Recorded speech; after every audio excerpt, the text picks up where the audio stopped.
Hi guys, it's Kino. Welcome to another video. So in today's pick a card reading, we are going to be asking your spiritual team for clear steps that you can follow in order to make your current biggest wish come true.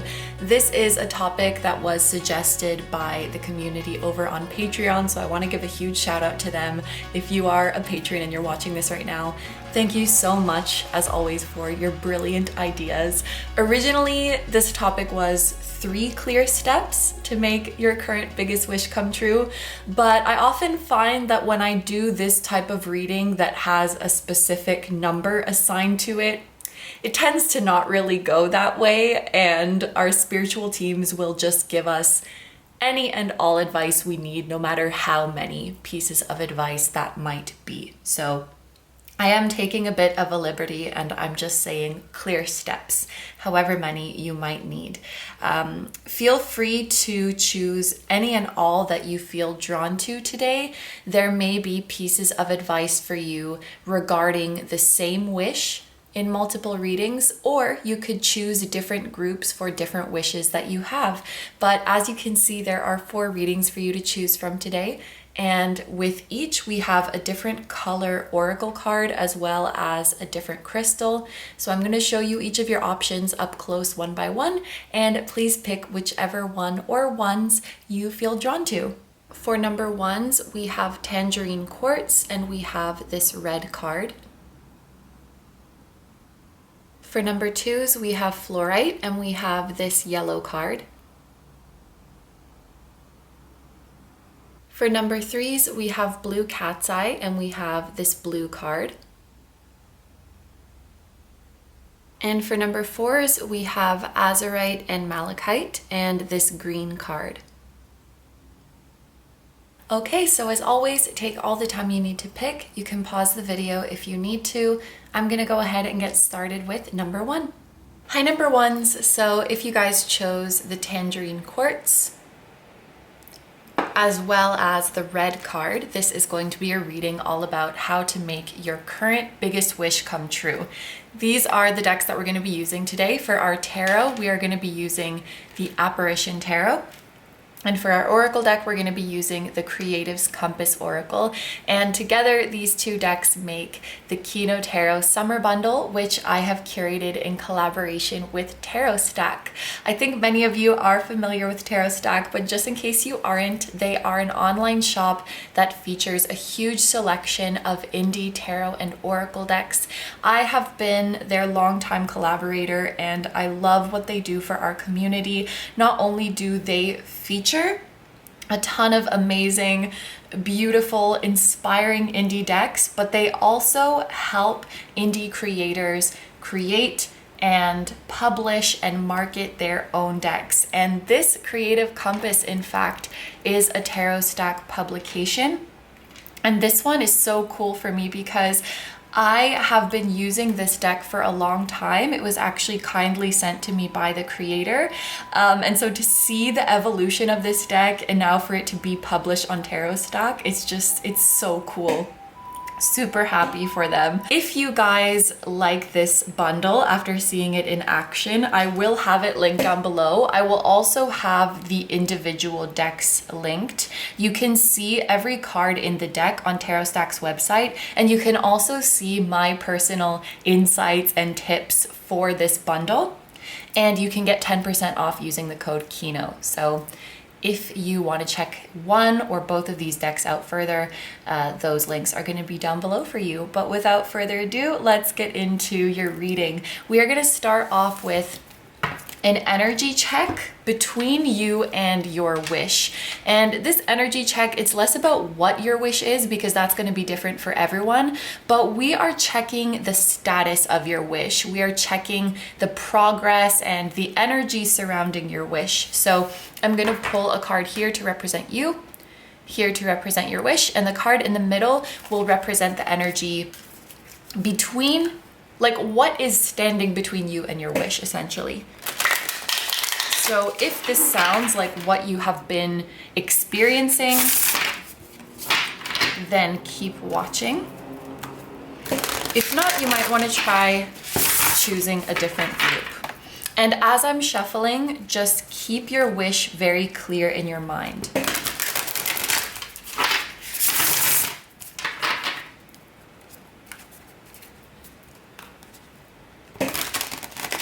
Guys, my nail glue is loose. I'll be right back. Okay, let's try that again. There we go.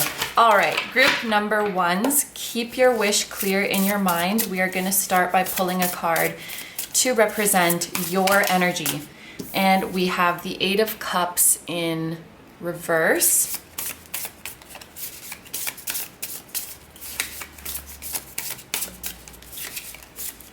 A card to represent group number one's wish. What is the current energy of group number one's wish? We have the Wheel of Fortune in reverse.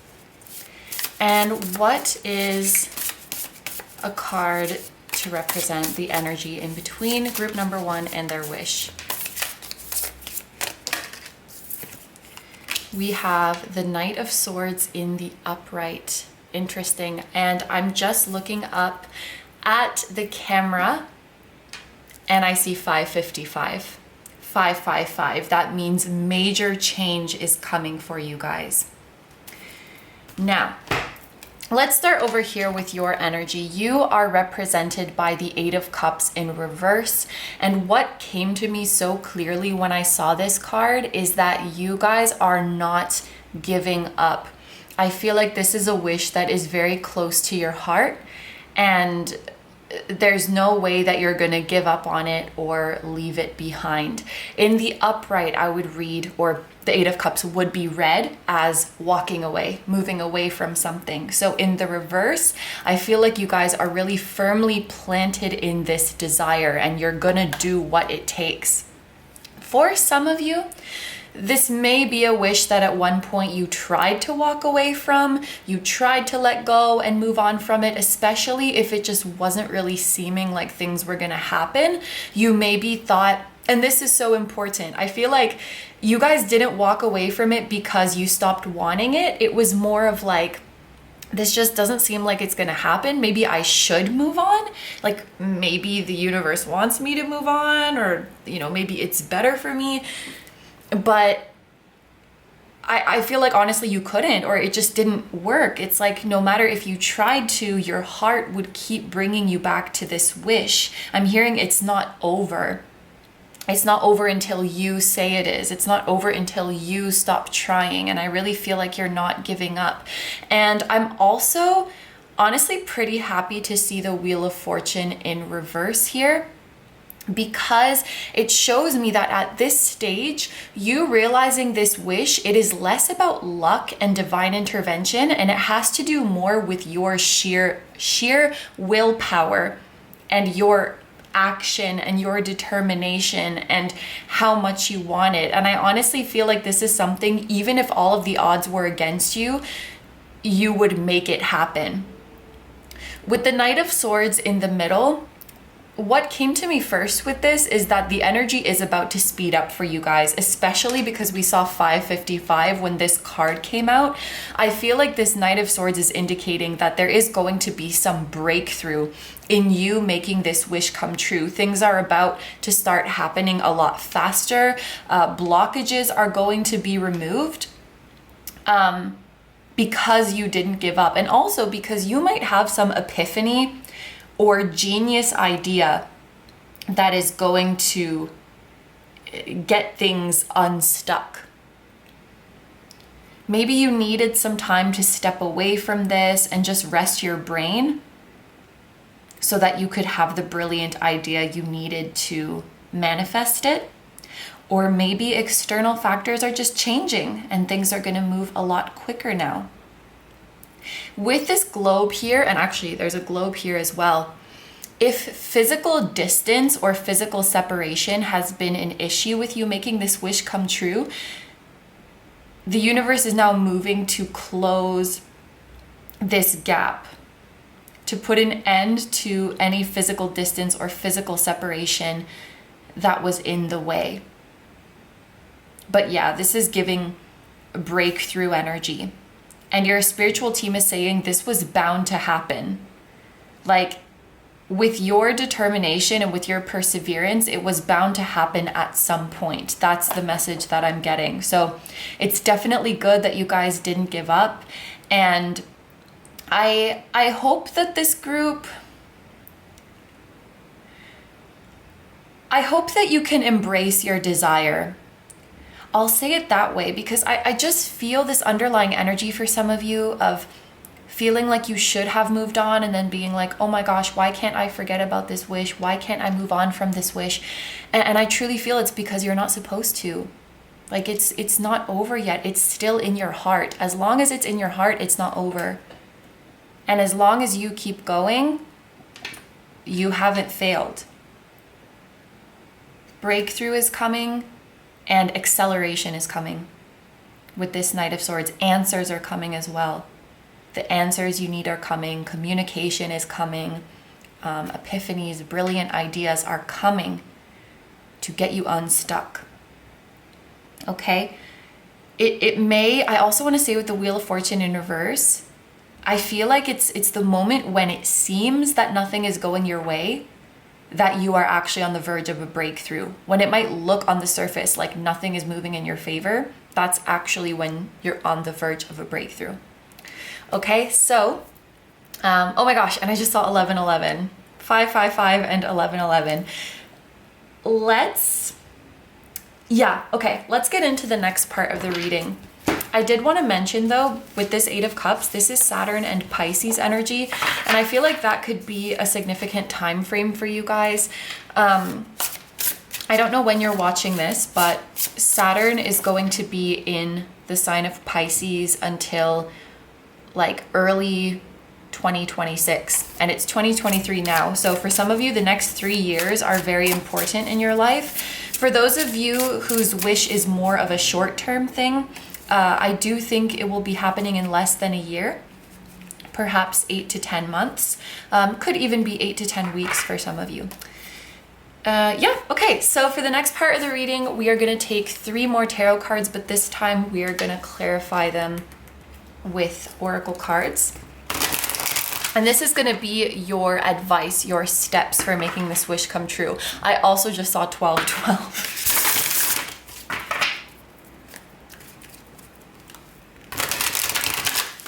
Again, keep the wish clear in your mind.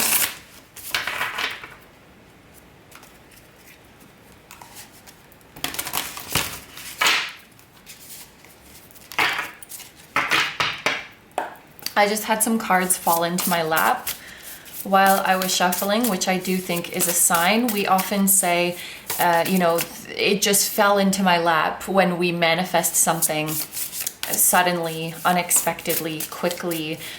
This group has breakthrough written all over it. Like, just when it seems things are going so slowly, nothing is happening, suddenly there's a massive breakthrough. What steps does group number 1 need to follow in order for this wish to come true?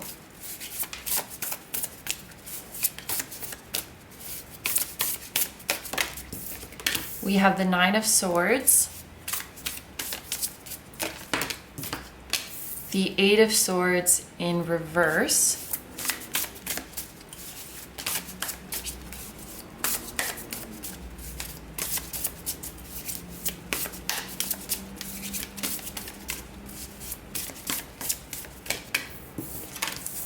and the Knight of Wands in reverse. And then let's clarify these with our oracle cards. Can we please get a clarifier for the 9 of Swords? Creative love. If you hate your creation into life, how are people going to love it? Be discerning, critical, and honest. Don't be unduly harsh.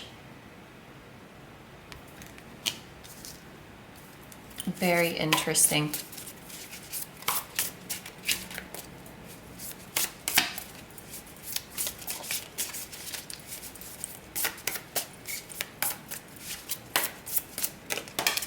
To clarify the 8 of Swords in reverse, we have creative exhaustion, overload, overwhelm. Press the reset button and prioritize restoration. Your work will wait for you.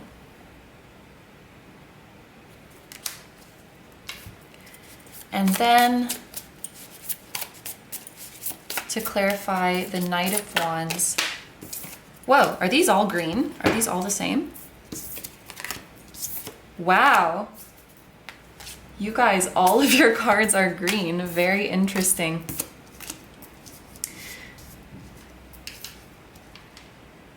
Okay, sorry, I was like spacing out a little bit. To clarify the Knight of Wands in reverse, we have creative boredom. Did you take a wrong turn? Are you doing the thing you really want to do? Okay, so one thing that came to my mind with the Nine of Swords in the upright and the Eight of Swords in reverse is that your fears and anxieties do not have to hold you back. They may never fully go away. And I don't say that to be a bummer. I say that to let you know that you can still achieve everything you want to achieve, even if you still have some lingering fears or insecurities or anxieties. On the day that this video is filmed, actually, like just this morning, I shared on my story a reel about imposter syndrome and like tips for dealing with imposter syndrome. And one of them was that it might never fully go away, but you can still do amazing things, and you can still not let that imposter syndrome control you. If you're a creator, you can make some of your most brilliant works, even if you have that pesky little inner critic that tells you your work is trash, or you can experience the most amazing love, even if there's still sometimes that tiny voice in the back of your head that tells you you're not worthy. I feel like the healing journey is not about completely eradicating your fears and insecurities. And I actually think in some ways it can be harmful to believe that that's what the healing journey is about, because then when these negative thoughts do visit you, you feel like you're regressing, you feel like you're falling back to your old ways, you feel like you're doing something wrong, because we're supposed to be healed and we're supposed to be positive. Of course, it doesn't do good to dwell in these fears and negative emotions, but I think your spiritual team wants you to know that you can have these and still be successful and still be happy and still do amazing things. With the Eight of Swords in reverse, they don't necessarily and won't necessarily hold you back. Now, let's look at these two cards together. I feel like this is going to be a hard one for me because I know what it's talking about. I'll try my best to put it into words, okay? The Nine of Swords tends to be a worst case scenario way of thinking. It likes to catastrophize things and say, everything is terrible, I'm the worst, I'm trash, this is all gonna go to shit. Like the worst possible thing that could happen, we're doomed. It's like basically the definition of having an anxious brain. And I feel like this card, if it's coming out, many of you in this group might struggle with having a mind like that. And okay, nothing is all good or all bad, because life is complex and life is gray. And I think that even in our worries, they're not all true and they're not all BS. Usually in our worries, there is some truth to it or there is some substance to it, but we're blowing it out of proportion or we're looking at it in an unrealistic way. But I think it takes time to be able to get into that healthy middle ground where we're like, okay, this worry or negative thought is maybe trying to tell me something.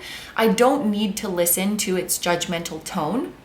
I don't need to listen to its catastrophizing. I don't need to believe that everything's going to shit. But I can maybe sit with it and see what it's trying to tell me, because there may be something worth looking at here. To get to that healthy middle ground, I think it's an art. I think it's kind of tricky. And when you've spent so much time leaning into your negative thoughts and leaning into your anxiety and allowing it to make you feel like crap, when you're healing from that, I feel like naturally you want to kind of swing to the other side of the extreme and be like, negative thought bad, worry bad, I can't listen to it. And I think there's a piece of advice here to try to get to that middle ground place where we can listen to what that negative thought is trying to tell us, but we can disagree with its tone. We can disagree that like this is the worst and I'm the worst, and we don't have to take it to the extreme that our brain does. I really hope that this makes sense, and I'll think of a concrete example. Let's say that you are a performer, that you perform on stage, maybe you public speak, maybe you play music, and you have these horrible anxiety thoughts of like, I'm gonna do a terrible job and everybody's gonna think I suck, and I'm gonna make a fool of myself, and I'm not worthy of having all these people watch me, I suck at what I do. Like, you know, your brain just going crazy with the worst possible thing. When you're learning to heal that, you might go completely to the other side of like, that's not true at all. Like, I'm amazing. I just need to believe in myself. And yes, those things are true, but I think you're being advised to go into the middle ground and say like, why might I feel not prepared? Why might I not feel good enough? Like, is it just random chatter of my brain, or are there things that I can actually work on? Is my brain maybe trying to tell me, although in very bad wording and with horrible judgment attached to it, is my brain maybe trying to tell me that I should practice more?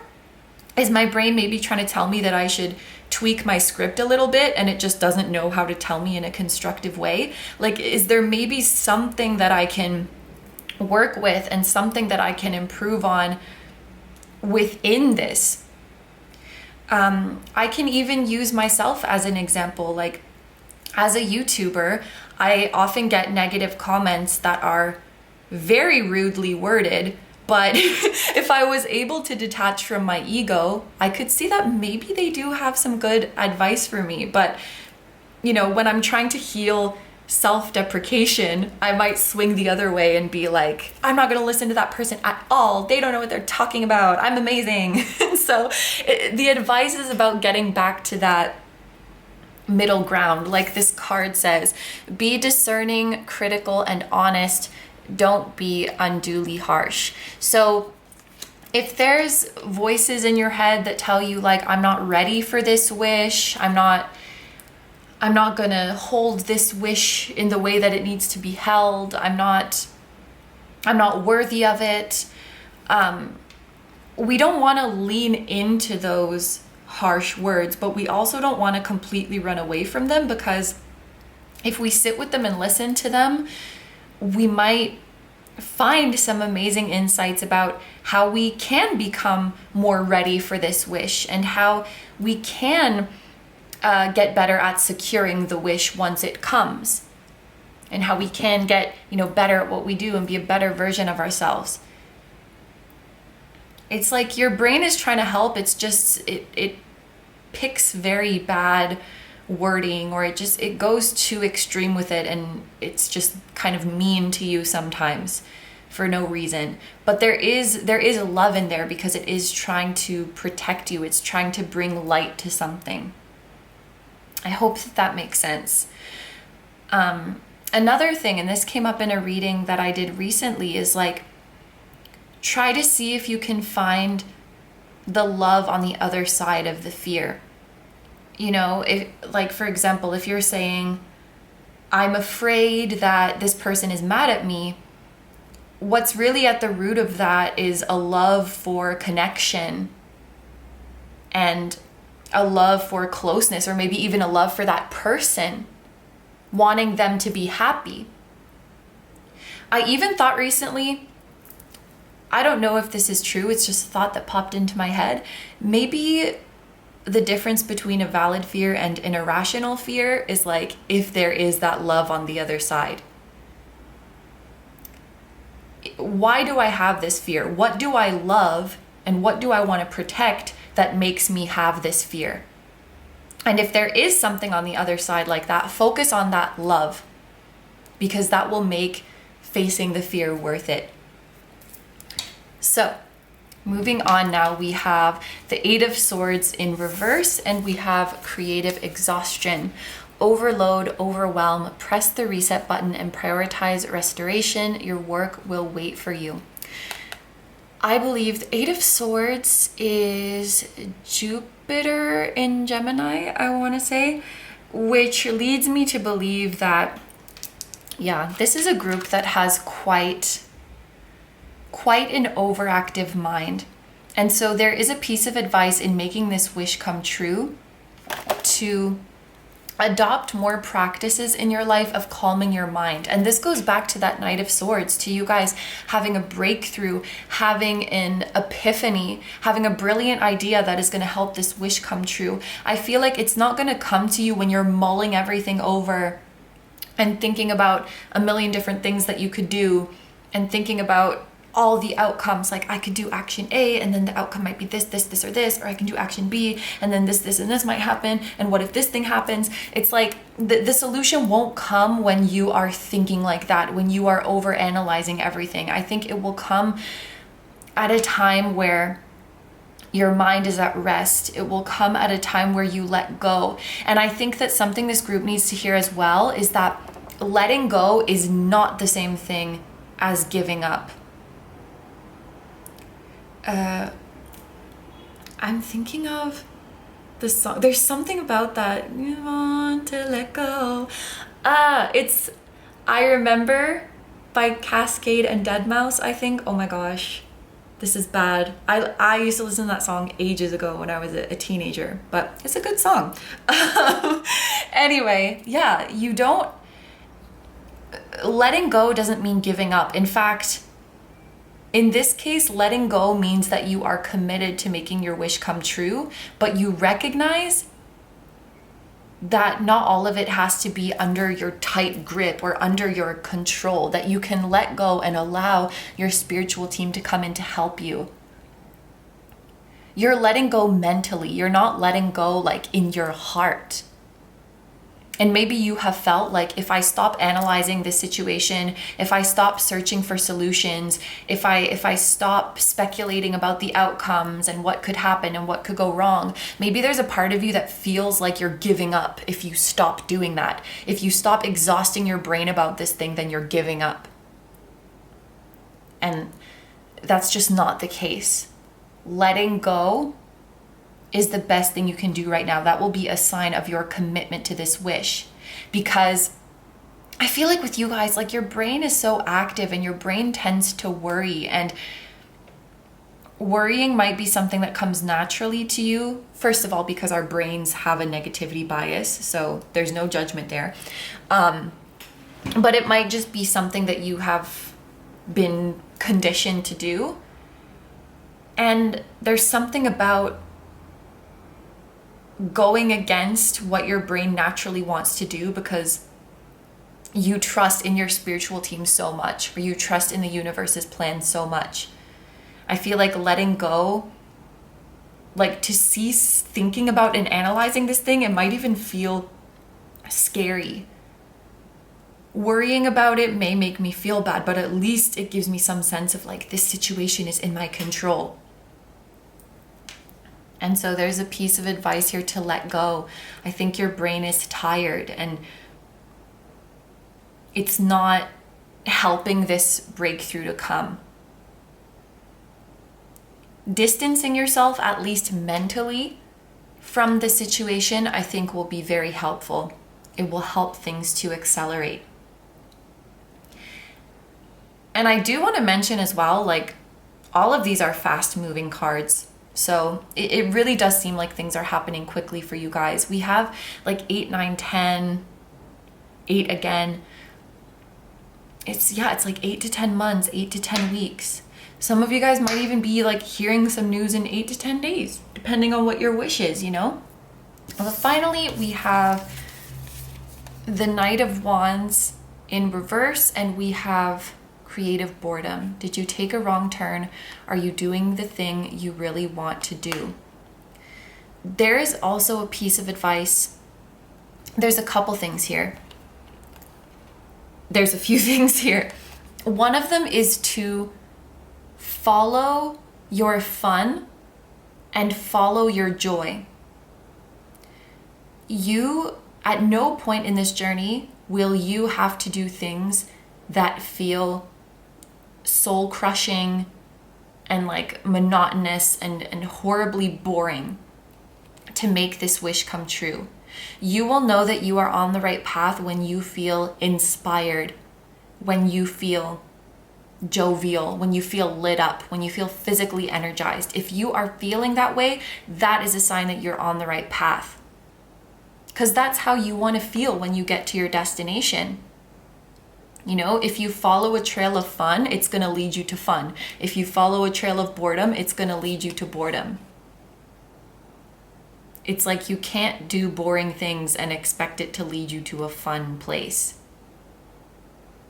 Which it sounds common sense when I'm saying it, but I think that a lot of us have this idea of like, if I want to be happy and achieve my dreams, I have to do stuff that I dread and I have to struggle. And it's like, if you follow that path, you are going to create more of that for yourself. You know, every now and then we might have to do things we don't want to do because that's just life. But think about how you feel in the majority of your time as you're following this path.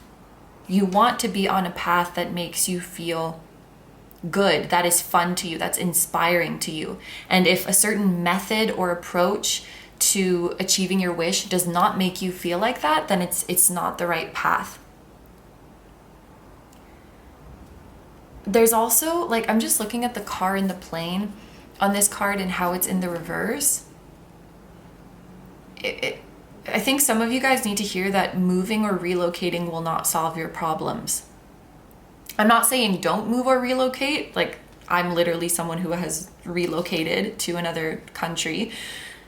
But you'll find that you still have the same problems even if you go to a new environment.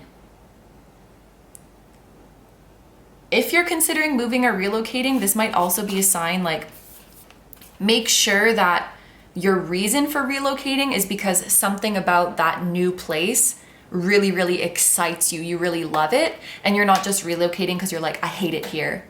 Or like, I'm sad, and if I move, I won't be sad anymore. And there was something else.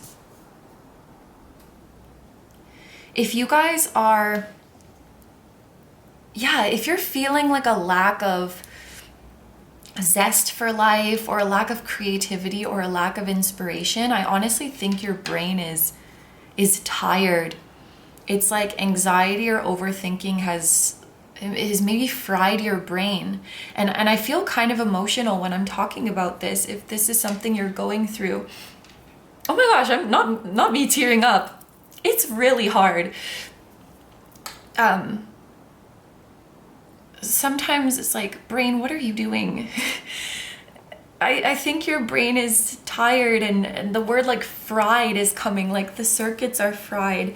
And I feel like there's a zest for life or a spunkiness to you that maybe gets lost sometimes because your brain is just so like overworked. I think letting go and rest is important for this group, and it's very hard at first, like, to get that across to your brain. Like, it's safe to let go, it's safe to stop worrying about this thing, like, really, it's okay.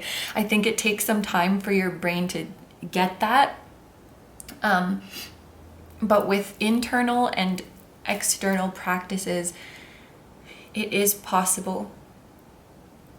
And it's so much nicer being in control, yes, or feeling like you're in control. It's nice, it brings security, but letting go and feeling out of control, but then feeling alive, is so much better. So I feel like a lot of this advice just has to do with your mindset. It's really all in your mindset. And again, it goes back to the very start of the reading. This is a wish for group number ones. This is not about luck. This is not about if the universe feels like bringing this to you. It's not like these external factors. It's like, as long as you want it and as long as you keep holding on, like it's gonna come.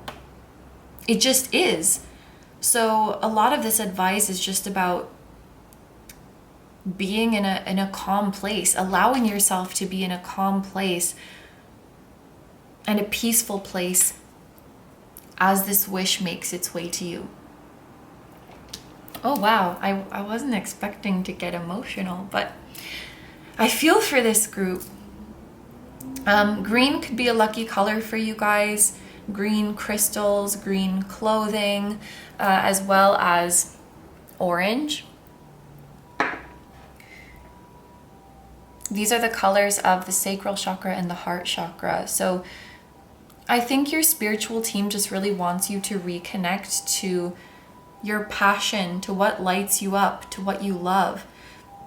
And like, for some reason, your brain has you holding on to other things because it feels more safe. I think to hold on to your passion and hold on to what you love, there's an element of letting go to that feels scary. To your brain, it feels like you're driving, or like you're in a car with your hands off the wheel. It's like, what are you doing? You're gonna crash. Like, it feels scary to let go like that, but it's liberating. Your soul wants to feel alive again, and your soul wants to let go and invite the divine in to co-create with you. Let go. And remember that let go doesn't mean giving up. The universe says, I see you. I see that you haven't given up. I see that you still want this. Even if you're not thinking about it every second of every day or worrying about it, I can see that it's in your heart. Thank you for trusting me with this wish. Did we speak about... Yeah, we'll mention quick little zodiac things before finishing off the reading. We mentioned Saturn and Pisces. We have air signs here, Gemini, Libra, and Aquarius, especially Gemini. We have 2 Gemini here. And then we have fire signs with the Knight of Wands, Aries, Leo, Sagittarius. You could have these placements, or somebody who has these placements could be like instrumental in making your wish come true. But I think that is all for you guys. So I'm going to end your reading here. Thank you so much for letting me do this reading for you.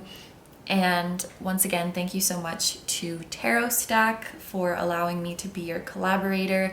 Thank you to the creators of these amazing decks. These are going to be linked down below, the bundle, 2 decks together, as well as the individual decks. If you want to see the full cards in each deck, or if you want to see my insights and my messages about the decks, feel free to check them out with the links down below. And remember that you can get this bundle. You can also get this oracle deck for 10% off using the code KINO. I hope you guys have a wonderful day or night whenever you're watching, and I wish you all the best. Please take good care of yourself, stay healthy. Don't forget to like, comment, and subscribe if you feel like doing that. If you enjoy my content and you like to find me elsewhere, you can find linked down below my Instagram, both for tarot readings and for my personal life. And you can find also my Patreon, where we have exclusive pick a card videos, just like these ones, timeless readings, except for you guys get to pick the topic for Patreon videos. You can find my music channel, which includes the intro song of this video that is an original song, and you can also check out my latest release link down below. And finally, I have a vlog channel, KINO Vlogs, and I have merch at kinotarot.com, which features the floating temple at the start of this video. Thank you so much for supporting me and for supporting my channel. It means so much to me, and I am sending you guys so much love. I'm sending you all of the calming and soothing and peaceful energies. And if you will accept it, my higher self sends your higher self a hug. And I am sending lots of love to anyone else who may be involved in this wish, to your spirit guides, your whole spiritual team, and all of your loved ones, both here on earth and in the other realms. And I will see you guys in the next one. Bye-bye. Hi, number twos. So if you guys chose the Fluorite and the yellow card, this is going to be a reading all about the steps you need to take in order to make your current biggest wish come true. These are the decks that we're going to be using today. For our tarot, we have the Apparition Tarot, and for our oracle deck, we have the Creative's Compass Oracle. And together, these two decks make the KINO Tarot Summer Bundle, which I have curated in collaboration with Tarot Stack. Tarot Stack is an online shop that features a huge selection of indie tarot and oracle decks, and I love what they do for our community. Not only do they feature amazing indie deck creators, but they also help indie deck creators get their decks printed and published and marketed and out there into the world. In fact, the oracle deck that we're going to be using today, the Creative's Compass, this is a Tarot Stack publication. I'm super proud of them, super happy for the creator of this deck as well. So I'm gonna have this bundle linked down below, and the individual decks as well. You can actually look at every single card in each of these decks on Tarot Stack's website.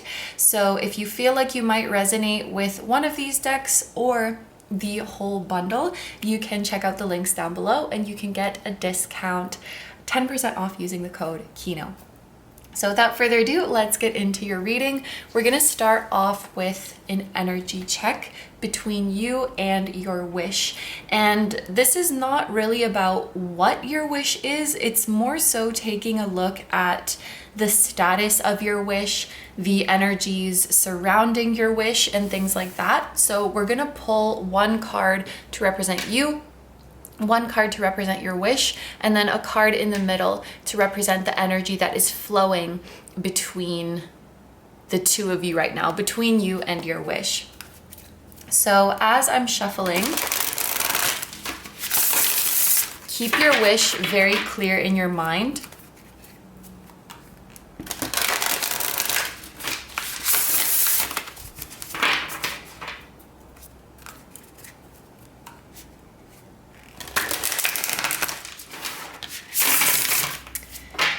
I have this image in my mind's eye of someone who is climbing a mountain and they're feeling a little lightheaded from the change in air pressure. And what I'm being told about this image is that you are moving up in some way of your life. You're leveling up, you're getting to higher ground, and it's gonna take some time for you to adjust to this new way to life. It might feel kind of surreal at first, or it might be kind of hard to get the hang of it at first, but you're moving up, you're leveling up, you're flying higher. Some of you could actually be going on a plane or climbing a mountain or going high up physically, but I do feel like that visual was more metaphorical for most of you.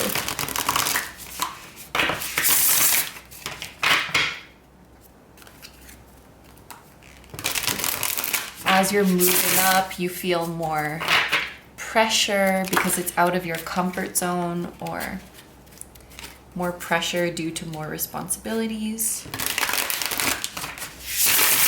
Okay. Now let's start with a card to represent group number two's energy. We have the Six of Pentacles in reverse.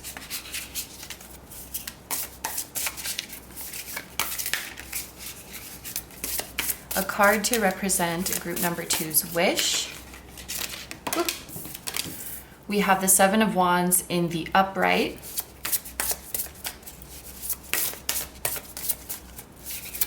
And a card to represent the energy that is in between you and your wish.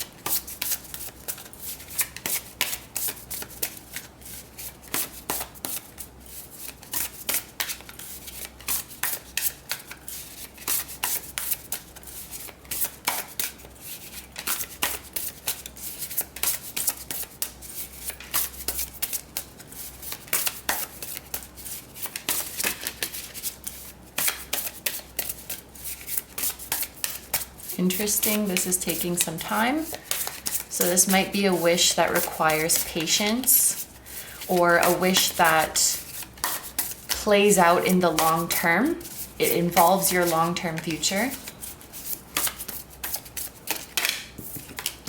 We have the Knight of Cups in reverse. I did want to mention something. When this Seven of Wands came out, it didn't really fully fall out. It was almost like balancing on my fingertips and teetering, as if it was deciding if it wanted to fall out. And then it kind of it felt kind of half-hearted the way it came out, maybe a good way to put it. And I think something you guys need to know about this wish is that it does seem like it is going to take quite a bit of time and patience, and it will take hard work. It will take efforts. And so there's almost this message from your spiritual team that if you're going to go for it, you need to really be committed, and you need to really go for it 100%. This is not really something that you can be on the fence about, or like 1 foot in, 1 foot out. I think you need to fully commit and say, this is what I want. This is what I want to do. And I'm willing to do anything that it takes to make this happen. The Seven of Wands, it can talk about having to defend yourself, or defend what matters to you, or protect what matters to you. I feel like this is a journey where your commitment might kind of be tested over and over, and you have to really believe in yourself, and you have to really believe in what you're doing. I'm almost hearing this wish is not for the faint of heart, or there is some resilience that is required for it. One example might be someone who wants to be a famous actor. And so you have to go to a lot of auditions, and you have to go through a lot of rejection, and you have to go through people criticizing your abilities and questioning your life path. Are you sure that's a real job? Are you sure you're going to be able to make money from that? And also people projecting, there might be people who want to, I think typecast is the word. They want to put you in a box of the type of role they think you would be good in, or the genre they think you would be good in. There's a feeling of, if you go down this path, it's you have to keep defending yourself, defending who you are, defending what you want, because just by nature of this journey, you would come up against adversities, or people trying to reject you or discredit you or project things onto you, and it's not because of you or something that you're doing. I feel like that's just the nature of the journey, like the acting example. That's just kind of how the industry is. It's the trials and tribulations kind of come with it, because this is the nature of your wish, this Seven of Wands card. This may also be a situation where you do have a disadvantage of some type. I'm hearing the word minority, you may be a minority in a field that you're trying to be successful in, or with the Six of Pentacles in reverse, it could be that at this time you have a lack of resources, or a lack of assistance, or you may be feeling like the situation is unfair, that you've been treated unfairly. I will say, I don't know if this is representing there's no help available to you, or that you're just having a hard time accepting help or accepting collaboration, whether that's out of feeling not worthy of help, or it's just an uncomfortable thing to ask for, whether it's from like a pride or a stubbornness, or like I said, just simply that it's not available to you. Like you might be watching this like, Kino, I would freaking take the help if it was available. Like, what do you mean? So of course you will know your situation best, but there is a feeling of not getting help or like not having the necessary resources. With this Six of Pentacles in reverse, I also had a feeling of unrealistic expectations with this Six of Pentacles in reverse. Unrealistic expectations that you put on yourself or that you put on this journey. So, you know, going back to that acting example, if there was a person who went into this path thinking that if I'm a good actor, like I'm just gonna get picked up like that. If they have that kind of expectation, then when they go into auditions and like trying to get booked and there's like no good work coming their way or they're getting rejections, because their expectation was inaccurate, like the gap between expectation and reality is so big, and they'll be like, what's wrong with me? Like I must be doing something wrong because this is how it's supposed to be, but my experiences is like this. They think that they're doing something wrong, when really it's like, no, that's just kind of how it goes, you know?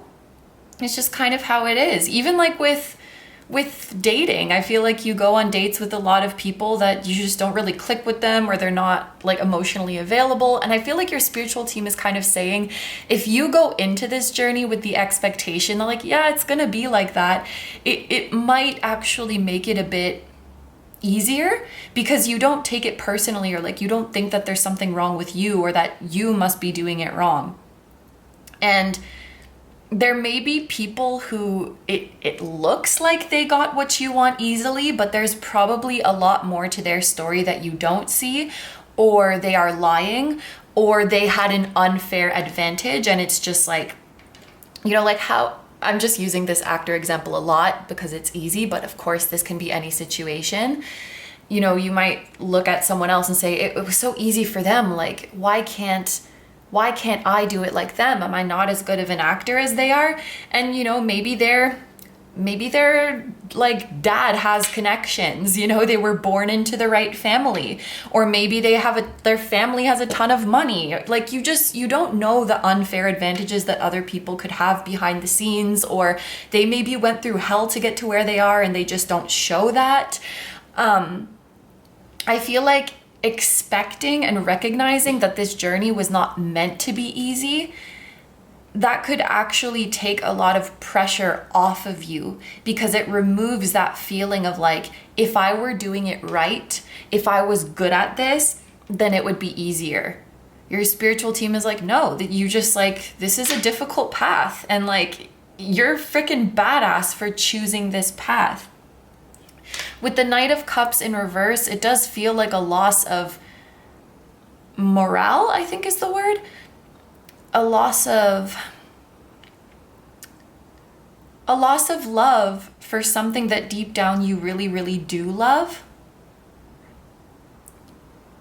Which is, it's kind of sad to see this card in the reverse. It's like something that you really, really love deep down with all of your heart, but because of adversities or disadvantages that you've come up on, it's like, it's not chipping away at your love for your wish, because I feel like that love is always there.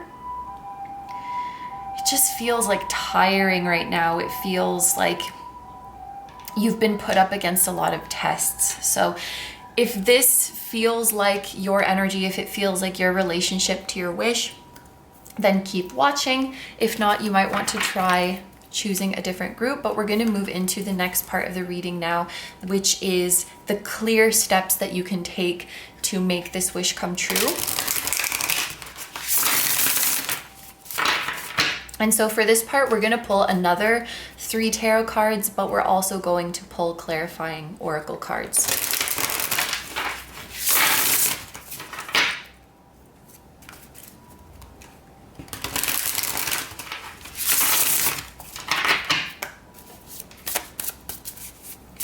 Whoa, okay. What steps does group number 2 need to follow? See, this card came out with completely different energy. We have the Hermit in reverse.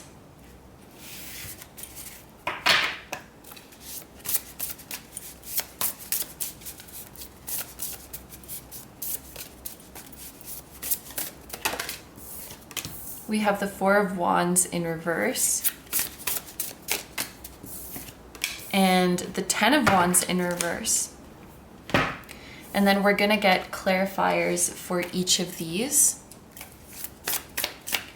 Can we please get a clarifier for the Hermit card? We have creative joy. The process is never wasted. It delivers transformation. But ask, how can I be more joyful in this experience that I have chosen?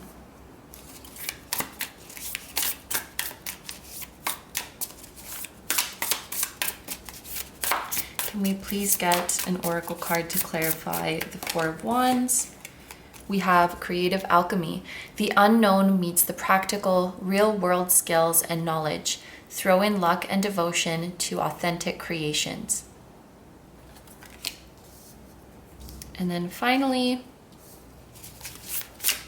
a clarifier for the Ten of Wands.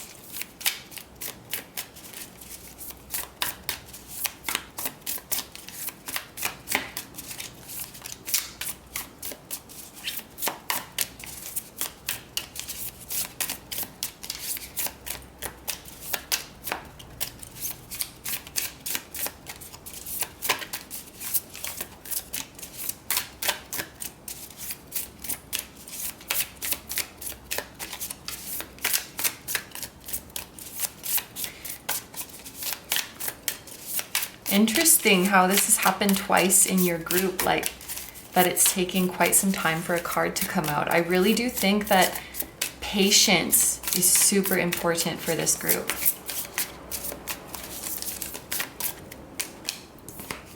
Okay, finally we have creative relevance. Relevance is not the point, although personal significance is meaningful. There is always an outcome. Okay, I want to start here. Actually, let's start with astrological energy that is present. We have a Taurus moon, we have Mars in Leo, we have water signs, so that is Cancer, Scorpio, and Pisces. Then we have Venus in Aries, we have the sign of Virgo, and then we have Saturn in Sagittarius. So you could have these placements, or if you know someone who has these placements, then they could be like an instrumental part of your wish coming true. But yes, I want to start with this Hermit card in reverse and creative joy. There's a couple different things coming through with these two energies together. What I do want to say with the Hermit in reverse as a very kind of literal interpretation is to step out, to come out of the dark, to come out of your shell, to come out of your head. I feel like the situation right now is requiring external action, because in the upright, the Hermit is very much about going within and doing internal work, and almost like doing work on a spiritual or 5D level. And this is a very important stage when it comes to manifesting, for sure. A lot of the time we need to go within and work through limiting beliefs, and we need to possibly do shadow work, heal some wounds that could be standing in the way from us living the life that we truly want. The Hermit is often about like digging deep and getting to the root of a problem. And it's making me think of the elements of manifestation that are more internal. So like that don't really have to do with the outside world. Visualizations, affirmations, even things like journaling or spell work, where you're not actually really like out there in the world doing stuff. And I feel like your spiritual team is advising you to take more of an external approach right now. Both are important, but I feel like this energy can kind of become a rabbit hole. You can fall into a rabbit hole of shadow work. You can fall into a rabbit hole of doing readings. You can fall into a rabbit hole of analyzing your limiting beliefs. And perhaps this group has kind of fallen into a rabbit hole, especially if you have the feeling of what is happening right now should not be happening. I think there's a time and place for this hermit energy of going within, but I think there also needs to be a balance. And I think that this situation is calling for more external actions on your part, for putting yourself out there more. And you might be listening to this advice and saying, well, I don't know what action I should take, or I don't know what action I can take. And this oracle card is saying to follow your joy. And I have to explain this one a little bit to you guys, because I know that there are some of you watching this who have followed your joy, and it perhaps led to an outcome that you weren't expecting. It led to an outcome that you weren't hoping for, and that has maybe caused you to question or doubt your inner compass, especially with the Hermit card in reverse, because this is a card about our inner compass and knowing that our heart is our best guide, that our intuition is our best guide. But when we try to follow our heart, when we try to follow our joy, when we try to follow our intuition, and the outcome isn't what we thought it would be or what we wanted, that can put a dent in the trust in our intuition. And I think the key for this group is learning how to follow your intuition without attachment to the outcome, because the point is not that the outcome is exactly what you predicted. The point is not that the outcome is what you wanted. The point is that you needed to have this experience for some form of transformation, for some form of learning, for some form of growth, for some form of expansion. I think this group needs to know following your inner compass, following your joy, will never lead you astray. And at the same time, sometimes following your joy is going to lead you to uncomfortable experiences or painful experiences or unexpected experiences. But those very things were meant to happen. Those very things are a part of your process. We don't always have to know exactly what's going to happen or like why we're called to the things we're called to. I feel like it is just our duty to follow the longings of our heart. And I think it's inaccurate to say like, I followed my heart and then it didn't turn out the way I expected, therefore my heart was wrong. That's just not true. Like, whatever experience we had was supposed to happen. I hope that this makes sense. I don't know if this is a perfect example of what I'm trying to say. Well, actually, maybe it is. Like, let's say you are a musician and you made an album and you spent so much time working on this album because your heart called you to make it. So this is your heart with its longing to make the album. And then maybe over here is your brain with the desire of, I want to blow up, I want to go viral, I want to become famous. You might kind of falsely meld those together because you have this desire of getting famous, this assumption of what should happen. So when your heart calls you to make an album, your brain is like, that's it. I have to make this album because it's going to make me famous. Rather than just feeling that longing with curiosity. I don't know what's going to happen if I make this album. I just know that my heart wants to do it. And so I'm going to honor my heart and do it. That person might go on to make that album and 10 people listen to it and it doesn't really get picked up in the mainstream. But little do they know that was never the point of the album. Through making that album, their creative abilities expanded so much, their technical abilities expanded so much They got a feel for their sound, for their unique genre. They became more comfortable expressing themselves. Maybe they met some amazing people through the process of creating this album. So many other things happened. But because the whole time they had slapped on their brain's assumption of this is going to make me famous, this is going to make me famous, if that one thing doesn't happen, they're like, my heart was wrong. This album was a waste of time. Whereas if they had just gone into it with no expectation and simply the desire to honor their heart, then they've already won. Because they realized the whole point was the process. I hope that makes sense. It's even here, like, relevance is not the point. There may be some outcome that you're attached to that is not really the point of this whole thing. And that is kind of draining your soul, or like draining your spirits. Much like an artist who is creating with the point to get famous. And I don't mean to sound like pretentious, but that's not really the point of art. It's a lovely thing if it does happen, but I think if you make that the point, it can lose a lot of soul. And that's not a judgment to anyone who wants to be famous, because I think that's awesome, but I also think you just have to remember your why, and I think enjoying the process is super, super important.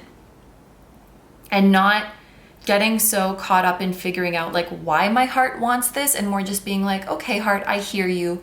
I'm with you on this journey. I'm committed to this journey.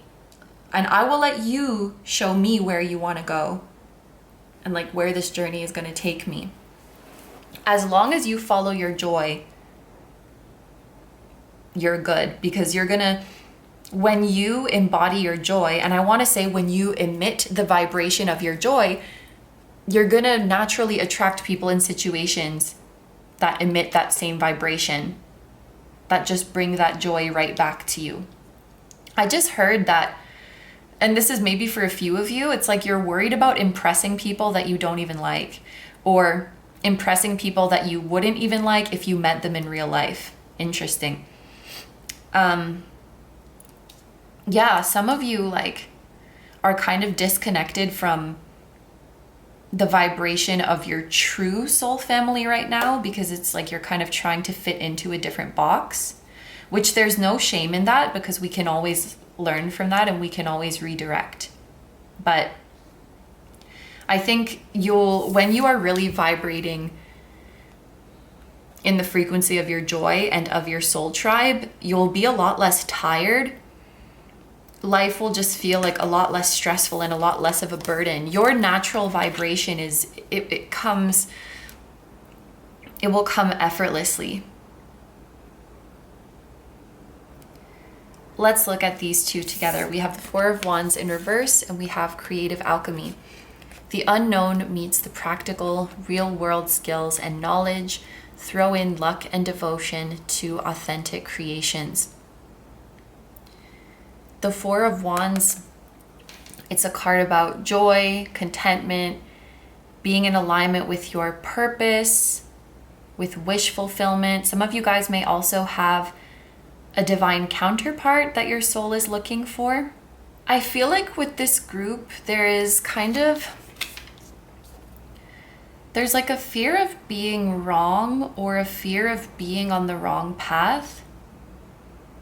When in reality, sometimes being wrong or taking the wrong path is like what you need to figure out the right one.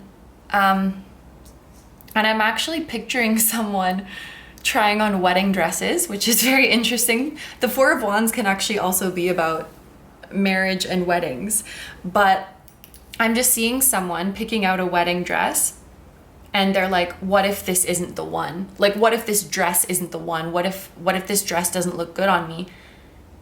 And it's like, that's why you try it on. You know, you can try it on to see if it's the one, and if it's not, like, that's okay. You can try on a different one. And maybe trying on the wrong dress and, you know, looking at it in the mirror will help you, will inform you a little bit more about what the right dress looks like.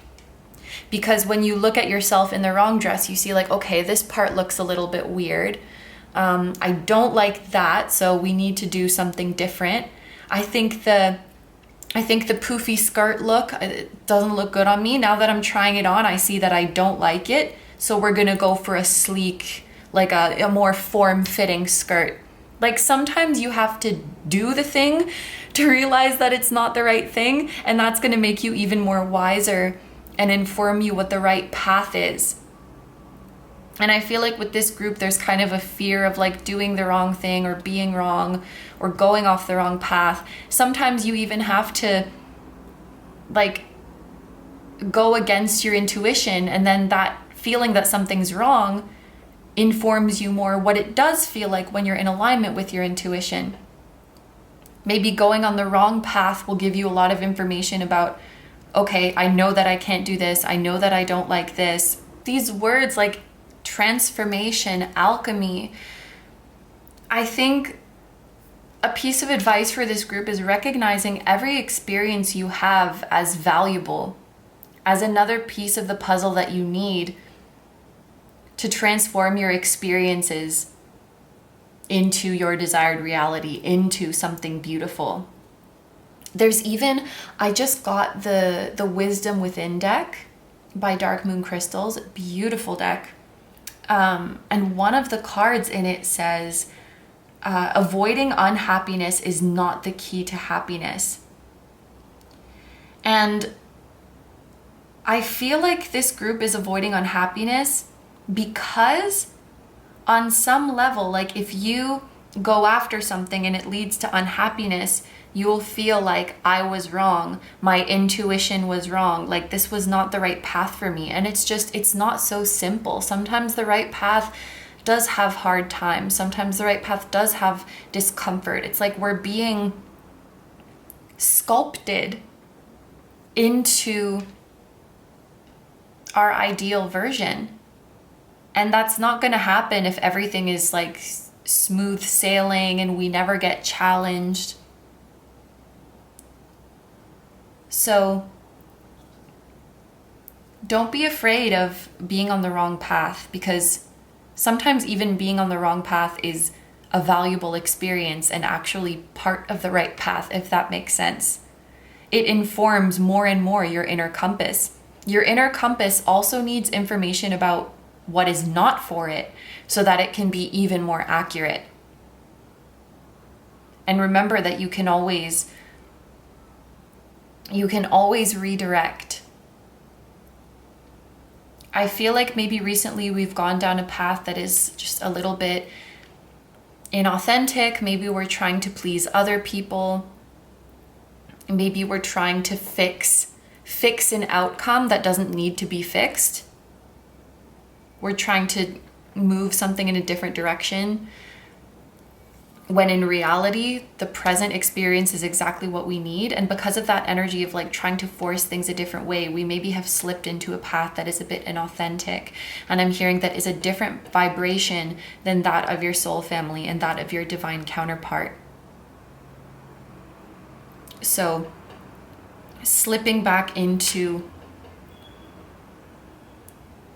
we need to slip back into what feels natural. Finally, we have the Ten of Wands in reverse, which is clarified by creative relevance. Relevance is not the point, although personal significance is meaningful. There is always an outcome.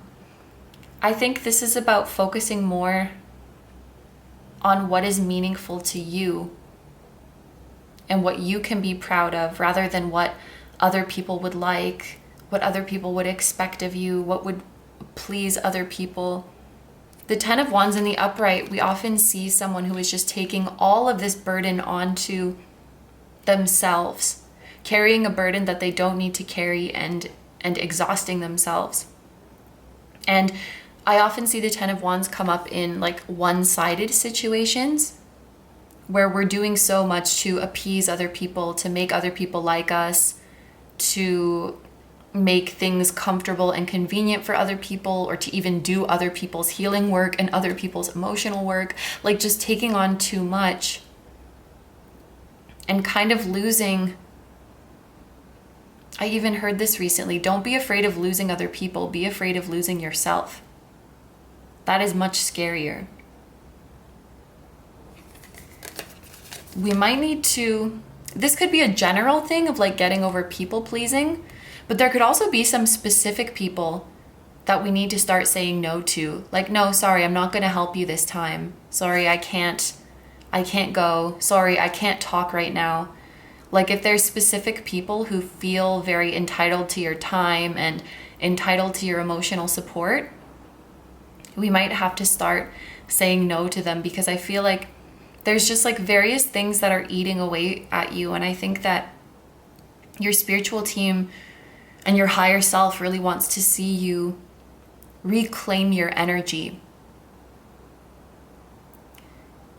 Back to the artist analogy, it's better to make your album and only 10 people listen to it, but you love it and you're so freaking proud of it, than to make an album that you don't really like, you don't really see yourself in it, but the masses love it. Like, what is the point? I think with this Knight of Cups in reverse in the middle, I'm not saying that the path you're on is the wrong path. I really don't think that. I just think that maybe we need to reassess our why, or like reassess the outcome that we're looking for, because that could be draining our soul from this, or like draining our enjoyment from it. Yes. I think that these are all the messages for you, group number 2s. So I'm going to end your reading here. Thank you very much for letting me do this reading for you. And once again, thank you so much to Tarot Stack for allowing me to be your collaborator. I'm going to have the KINO Tarot Summer Bundle linked down below for you guys, which is both of these decks. And I'll also have the individual decks listed if you want to check one of them out. You can see every card in these decks on Tarot Stack's website, and you can also see my personal insights on the decks and my personal tips for using them.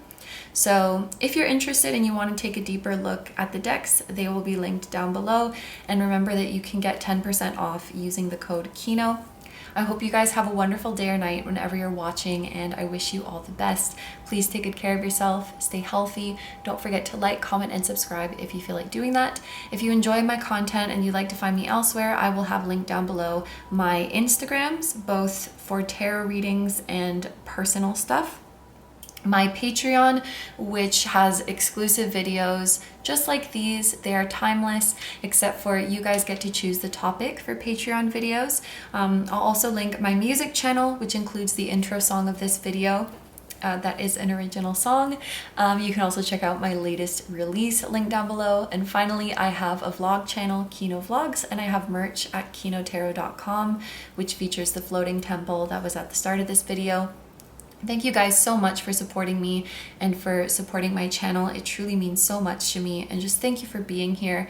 Group number 2s, I'm sending so much love your way.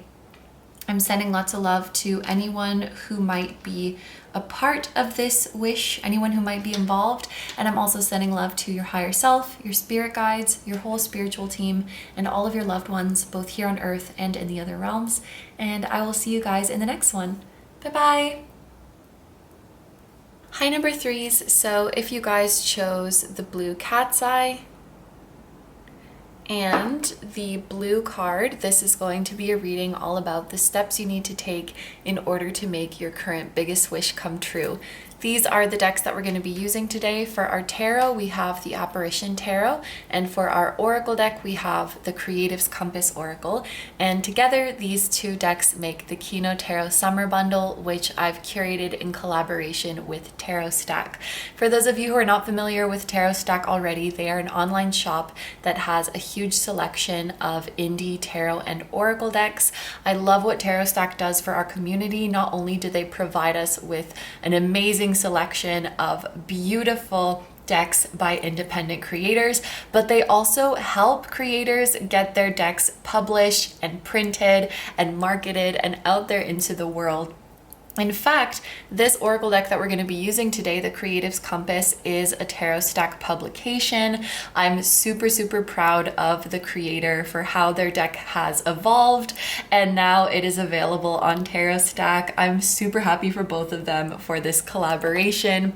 If you guys want to see this bundle or the individual decks, everything is going to be linked down below. You can actually see each card in the decks on Tarot Stack's website, and you can also see my own personal insights and tips that I put together for this deck. So be sure to check out the links down below if you feel like you will resonate either with this bundle or one of these individual decks.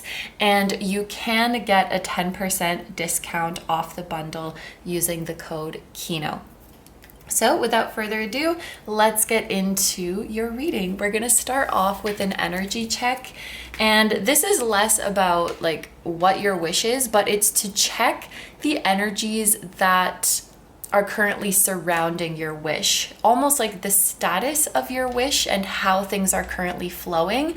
If the energy is easy, difficult, if the energy is being helped, if it's being blocked. We're going to look at that kind of thing. So we'll pull one card to represent you, one card to represent your wish, and then one card in the middle to represent the energy that exists between you and your wish. So as I'm shuffling, keep your wish clear in your mind.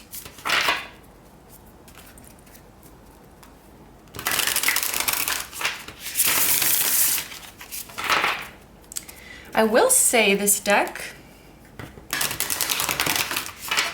is shuffling with particularly more ease than what I have been feeling while filming today. Feels easy, it feels flexible, it feels good.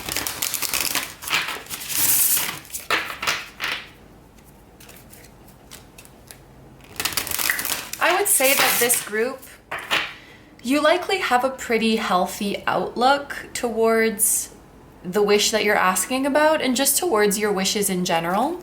I feel that you're in an open energy, you're in an allowing energy. I think you know deep down that you'll be happy either way, you'll be happy no matter what. You know, we often talk about butterflies, I feel. Like butterflies could be an important symbol or an important spirit animal. I actually want to tell this group that caterpillars could be a significant spirit animal for you. Caterpillars or like cute little inchworms.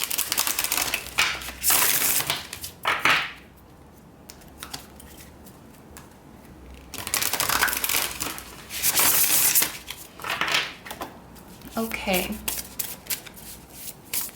So let's get a card to represent you, your energy towards your wish. And we have the Four of Pentacles, a card to represent the energy of your wish. We have the Three of Pentacles,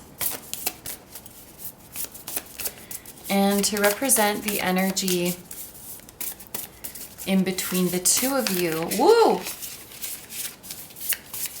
I almost just had a ton of cards fall out, but I caught it. To represent the energy in between you and your wish, we have the Six of Wands in reverse. One thing that I want to tell you guys, whatever it is that you are wishing for, it is going to bring a series of major changes to your life. Maybe you already knew this because maybe it's inherent in your wish that your life changes, but whatever it is that you are wishing for, when it comes into your life, it's going to be like the catalyst for many big changes in your life. And what your spiritual team wants to tell you is that the universe will only give you as much as you can handle at one time. The universe is not going to overwhelm you with a bunch of stuff that you aren't ready for. The universe isn't going to overwhelm you with too much at once. So yes, there are a lot of changes coming in as a result of this wish coming true, but they will come at a very manageable pace.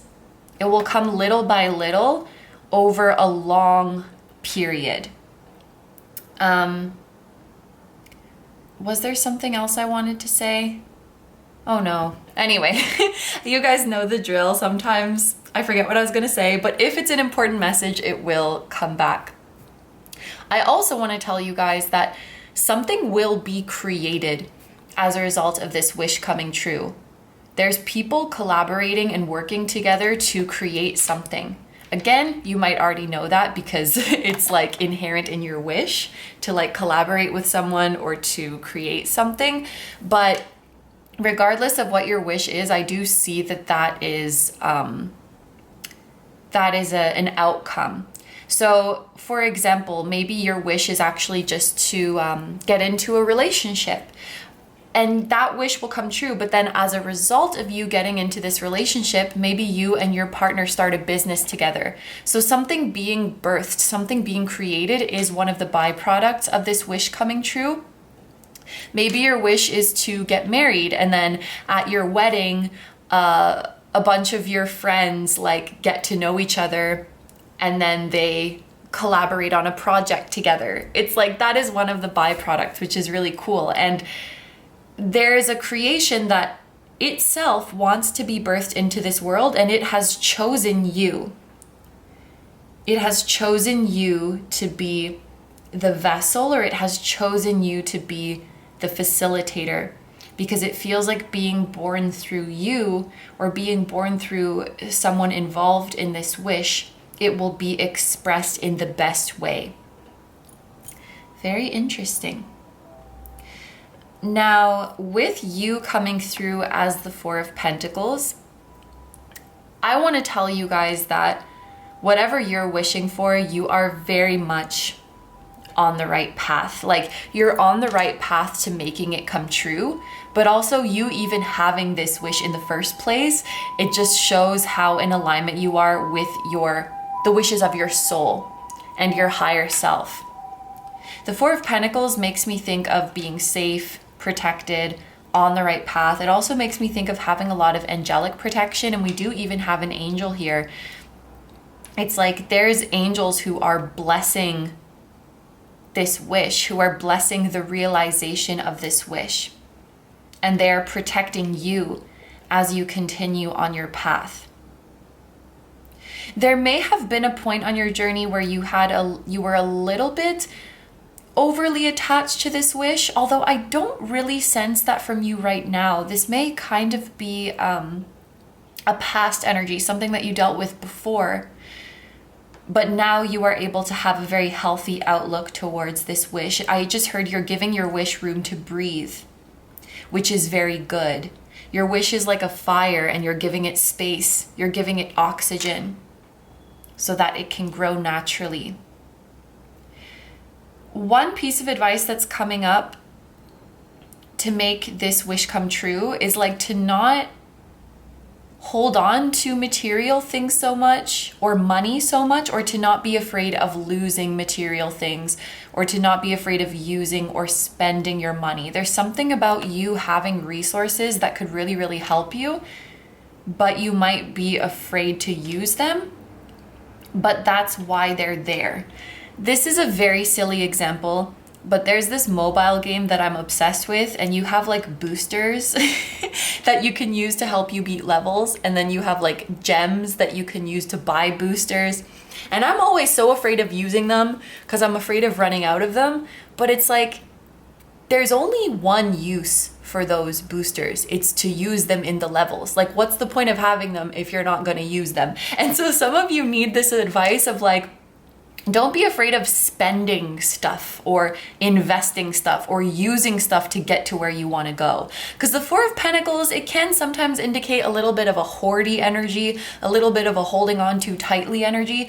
And I don't necessarily think this is you having an unhealthy attachment to your wish. Like, I don't get that vibe at all. I think it might be like resources or I just dropped my ring, or material things that want to be spent and want to be used to help you along.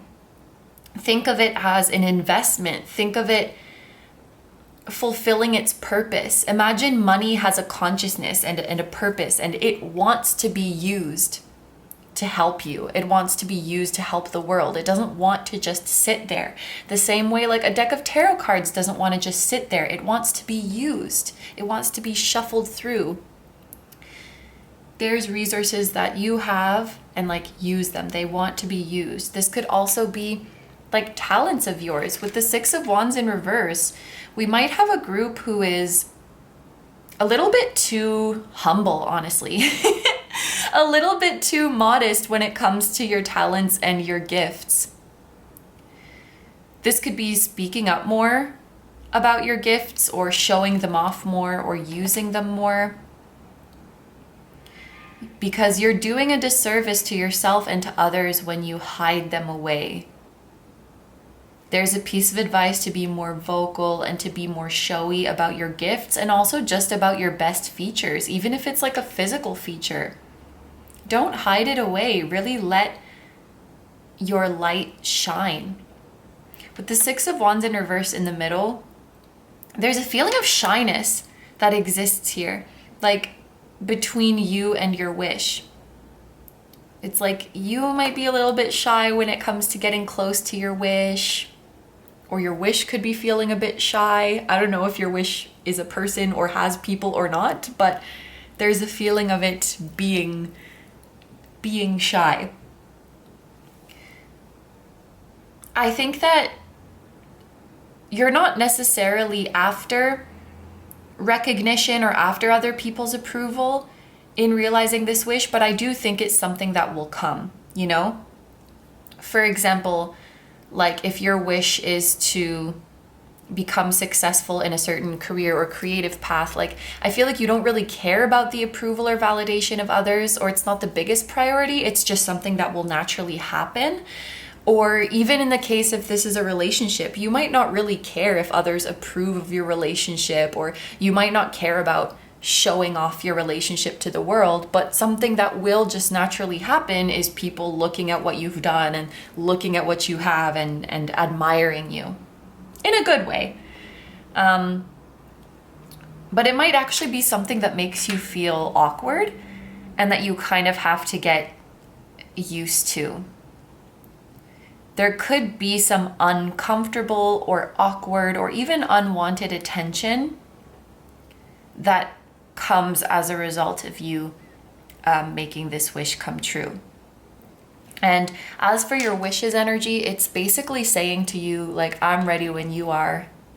Let's make this work. The energy surrounding this group feels quite positive. I love it. And I get the feeling like when you think about your wish, you're just flooded with positivity as opposed to worry or despair. It feels like you have quite a positive attitude towards it. So if this sounds like you and what you have been experiencing, then keep watching. If not, you might want to try listening to another group. But in this next part of the reading, we're going to pull another 3 tarot cards, but this time we're going to be clarifying them with the Oracle deck. And this is going to be your advice, your steps for how to make this wish come true.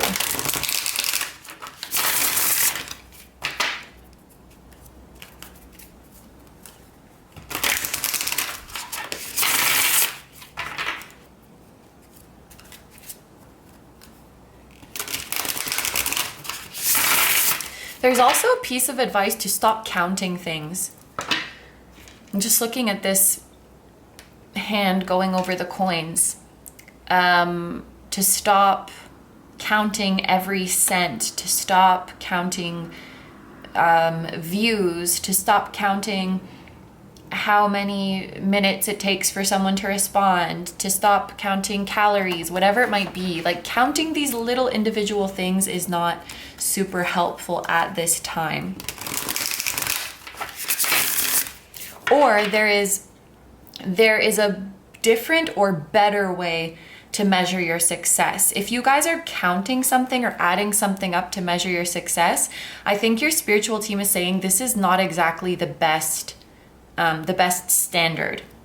You know, one example of this is like the number of followers you have. It doesn't necessarily determine how successful you are, or how engaged your audience is, or, you know, it's kind of, you might be counting things that are a bit, not completely arbitrary, just not as important as you might think.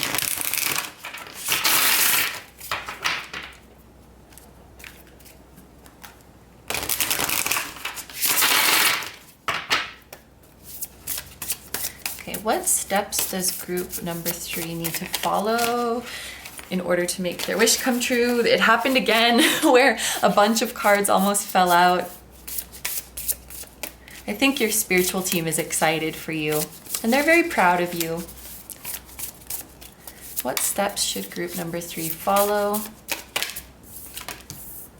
We have Justice, the Six of Swords in reverse,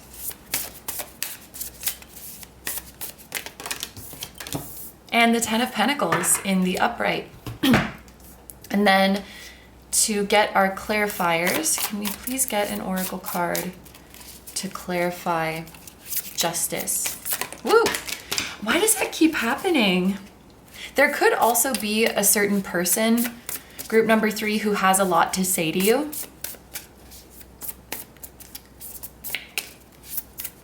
Or is thinking about you a lot.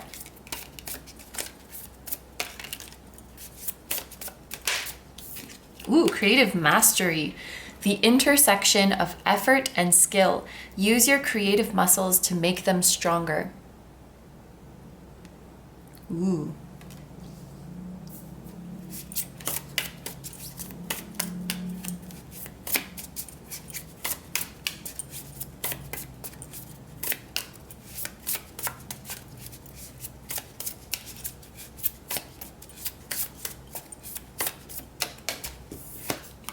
So to clarify the Six of Swords, we have creative copycat.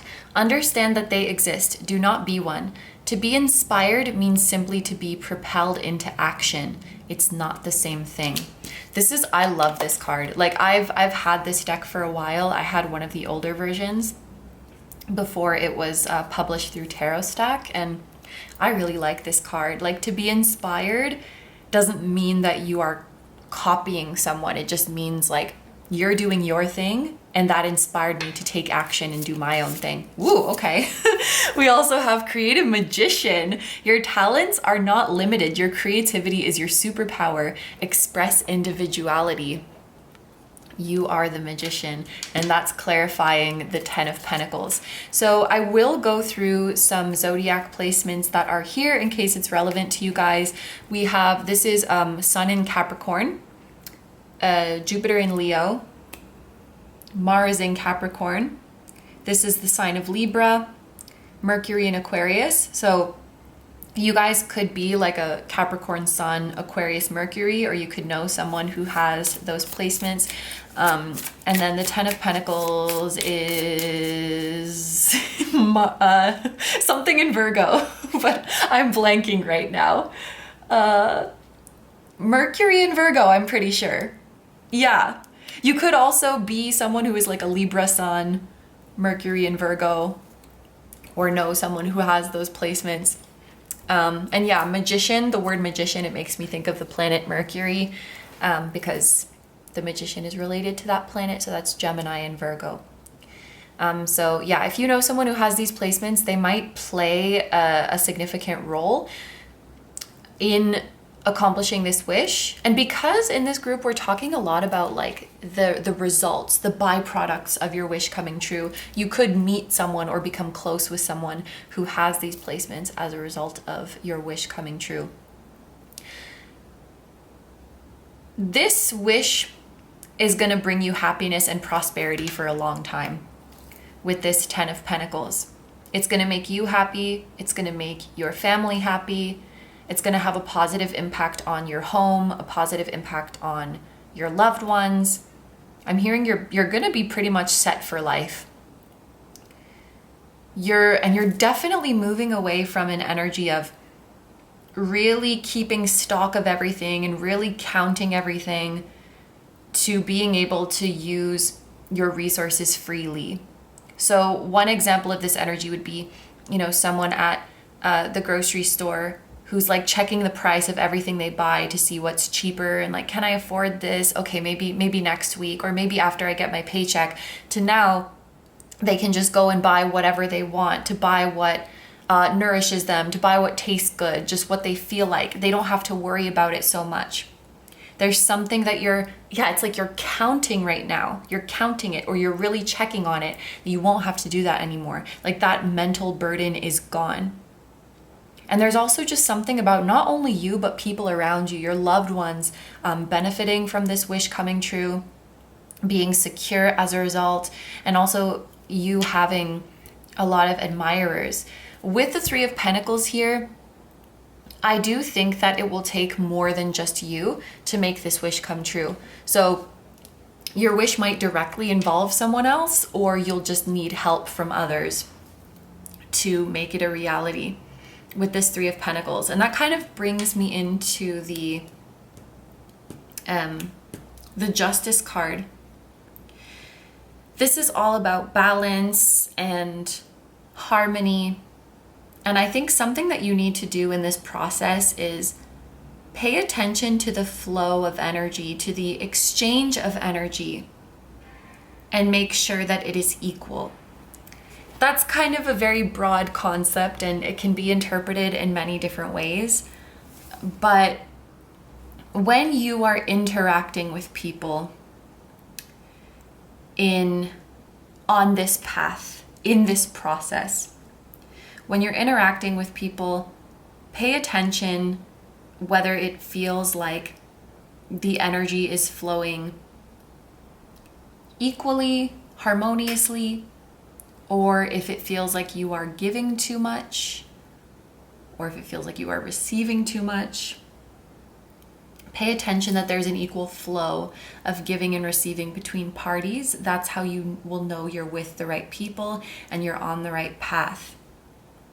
The message about not counting could also come into play here, because the exchange of energy is something that you feel. It's not something that you quantify. For example, if you're talking to someone, if you're in like the talking stage with someone, it's not just because one party is sending more messages that they're necessarily giving more of their energy. It's not always quantifiable in numbers like that. It's the flow of energy that you feel. And you want to be partnered up with people that it really feels like it's flowing smoothly between you guys. And if it doesn't feel that way, you don't need to partner up with those people. There's something that is a team effort here, or like others are involved, and it's just really important that people are giving equal effort.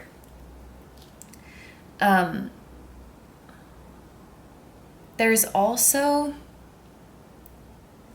if you're going to enter into a contract with someone, remember that it's not like I need you more than you need me, or you need me more than I need you. It's equal. The employee needs the employer just as much as the employer needs the employee. And it's like, we don't want to sell ourselves short and end up in a situation where we're giving too much, but we also don't want to become prideful of like, I don't need your help, or like, I don't need you, you need me. We do need to accept some help or work together in some way during this process. For those of you who like to work alone, you may need to open up a little bit to collaboration or accepting help during this process. I also think there's something about balancing your own efforts with also being open to luck. Doing what you can on your end so that when luck comes, you will be ready. When luck comes, you will have work to show. You will have experiences and skills to show. your success, it's not just going to be from your hard work, and it's not just going to be from you getting lucky. It's going to be both. So and this is a little bit abstract, but there's a piece of advice to like make yourself visible to luck, make yourself available to luck. An example I sometimes use is like, if you want to be a musician, make sure that you have material, make sure that you're working on stuff, because one day you might randomly bump into someone who's high up in the industry when you're at dinner, and when that lucky moment comes, your hard work and effort, you'll have something to show, you'll have something to be ready. There's like a piece of advice to just be ready, to be visible. This can even include like, be ready by looking your best. Be ready by feeling confident when you step out, because you might just run into your soulmate. It's like, be ready for these kinds of things to happen at any moment, because you never know when they will. And when you step out, tell yourself like, this could be the day that it happens. This could be the day that I find my big break, that I meet my soulmate, that I run into my good luck, whatever it might be. Because it doesn't always happen in the way that we plan, and it doesn't always happen when we are actively looking for it. But if you show the universe that you're preparing and that you're working hard, it's like the universe will match that. Luck will find you. This is equally as much your creation as the universe's creation. So this could also be the balance between your own ideas and the way you want to control the situation, and the universe's creative liberties, and working together with the universe like that. And that also includes trusting the universe when the universe takes a liberty to trust that there's a method to its madness, and that it's doing this for a reason. So yeah, with justice, we talked about like balance of energy, balance between you and the universe. I also think there's just something about knowing what you deserve, giving yourself more credit. With the Six of Swords in reverse and copycat, there is advice to not, well, it could be to not copy people, in case you need to hear that, or to not think that you need to, maybe. To not look at what others are doing and say, that's what I need to do, that's what I need to be like. I think in some ways that's kind of doing a disservice to your wish, and of course to yourself. It's interesting that both the cards in this middle column are sixes, because these cards are like the major arcana, that is number 6, is the Lovers, which that often makes me think of other people, how we see ourselves, how we see ourselves in relation to other people, how other people influence us. And like the Six of Wands in the upright, it would be like you being the main character. It's all about you, like you're proud, you're authentic. There may be some ways in which you are consciously or unconsciously like comparing yourself to others, or basing too much of your journey or too much of your work like on what other people are doing. If it works for them, then it should work for me, or if they're doing it like that, it must be the right way. And interesting too, because like this is Mercury in Aquarius, it makes me think about like detachment, which can sometimes be a good thing, but this coming up in reverse, it feels less like detachment and more like a disconnect. There may be some parts of you that you are disconnected from, which we often do for survival reasons, like in order to adapt to our current situation. There's certain parts of us that we have to leave behind. Like if we're going through something traumatic or uncomfortable, we might say like, okay, this part of me needs to go so that I can get through it. But when we make it out of that situation, we have to remember to go back and retrieve that part of ourselves and take it with us. So I think there's some part of you that is just so beautifully and authentically you that at some point in your life, you had to throw away just to make it through whatever situation you were in, because there was no space for that version of you there. And I think we want to get that back, because I think without that part of you, you could easily, it's like, I'm not saying there's like a chunk of you missing, but if you can just imagine that visual, it's like you might try to fill in that missing chunk with like other people's ideas or other people's vision. I don't think you're actively copying someone, but there also just might be a part of you that's used to matching other people's energy or adapting to other people's energy or like mirroring other people. And I think your spiritual team is saying actually not to do that as much.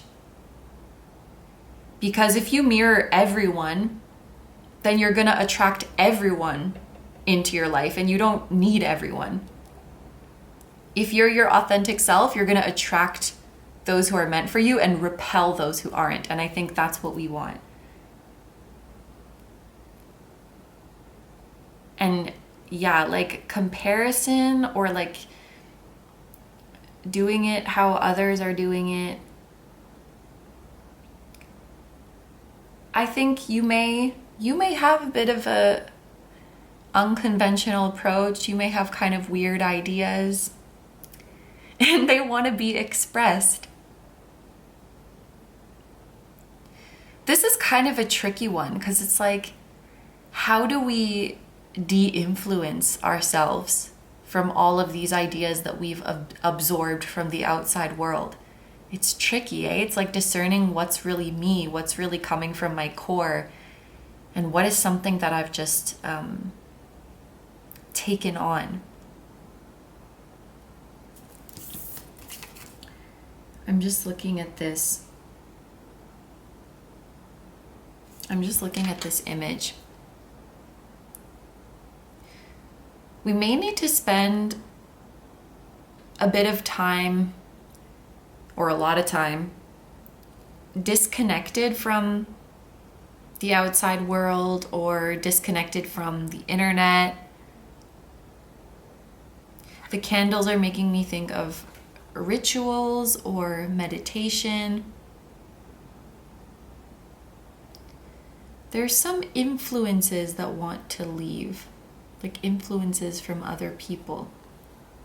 Because we spoke about something wants to be created, something wants to be birthed.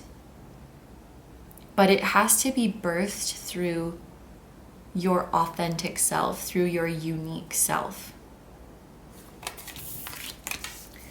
And then finally, we have the 10 of Pentacles, which is clarified by the Magician. Your talents are not limited. Your creativity is your superpower.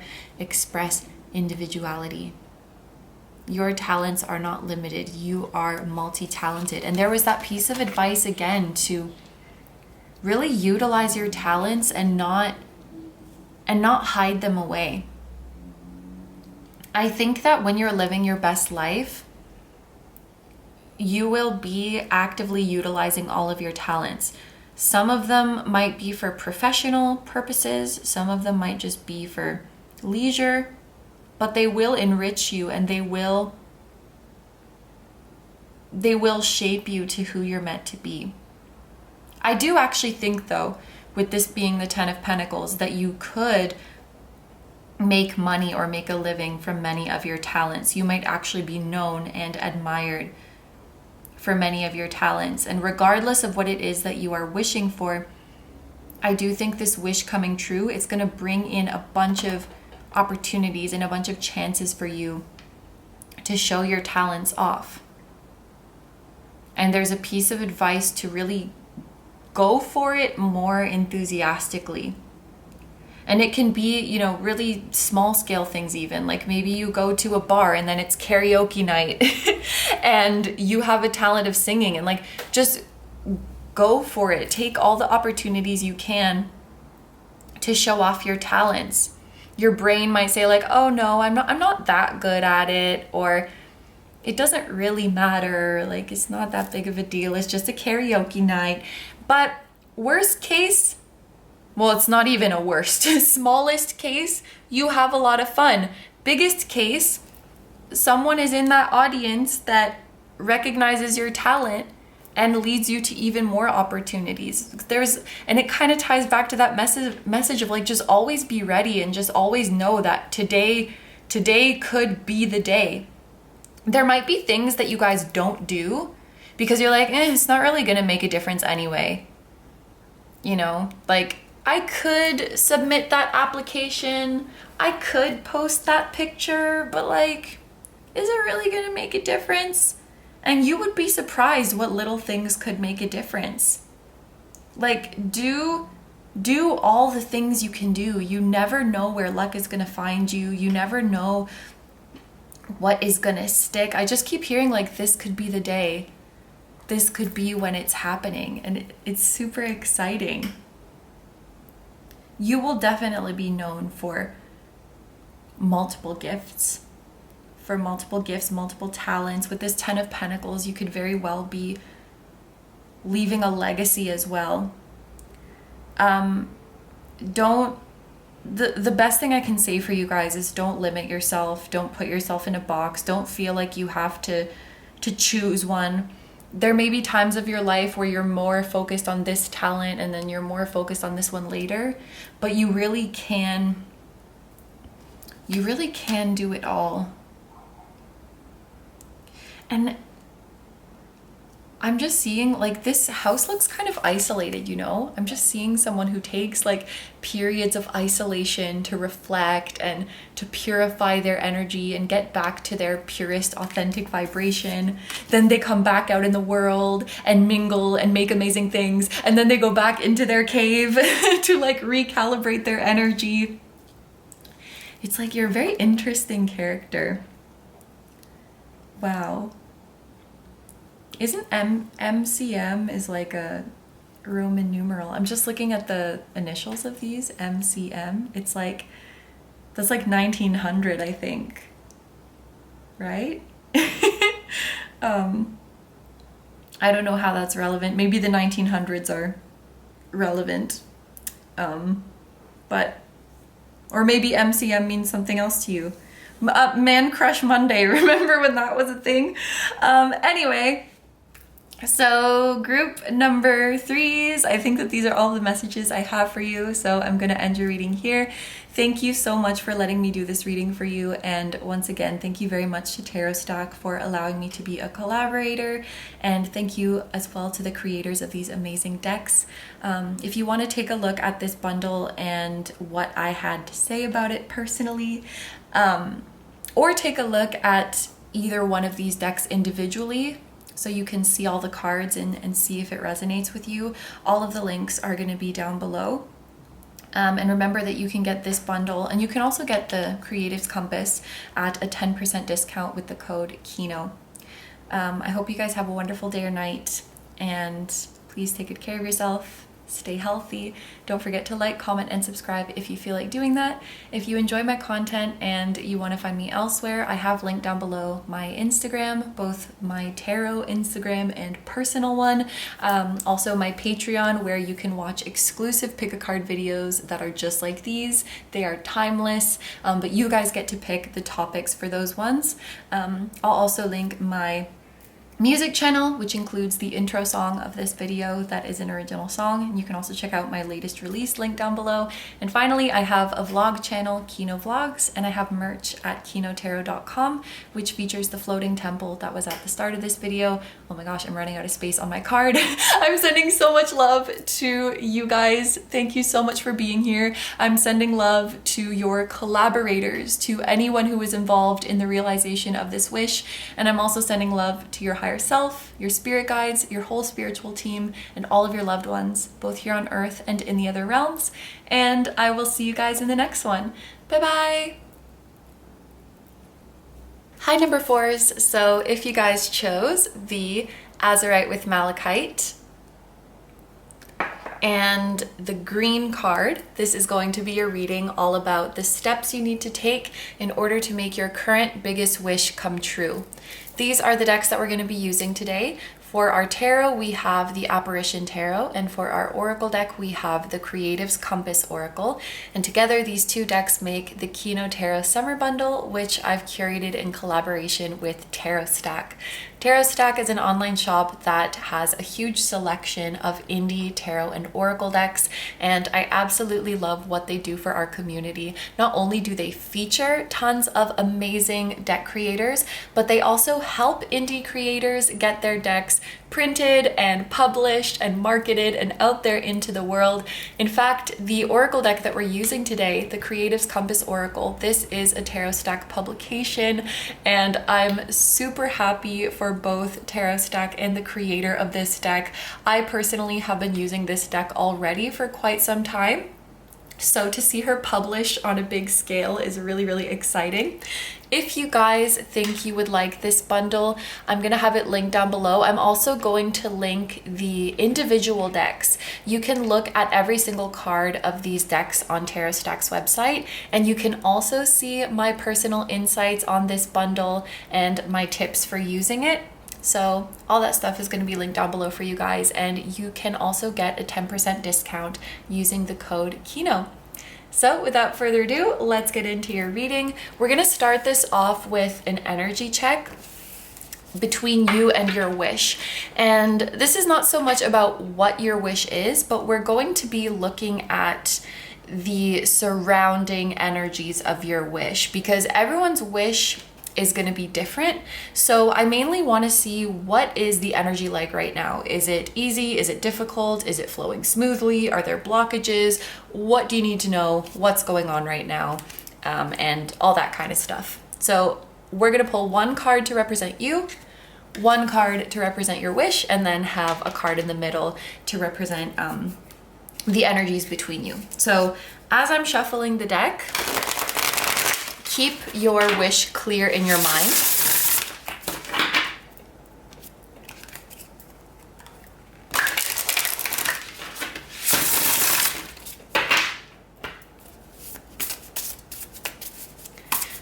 Group number 4, there could be a book or several books that could help you a lot on this journey. Pay attention to books that come into your awareness for the next while, for the next few days. There could be a new book that's getting introduced to you by someone, or that you see online, or there may be a book that has been lingering on your to-read list that it's finally time to acquire or crack open. Reading books will help you at this time.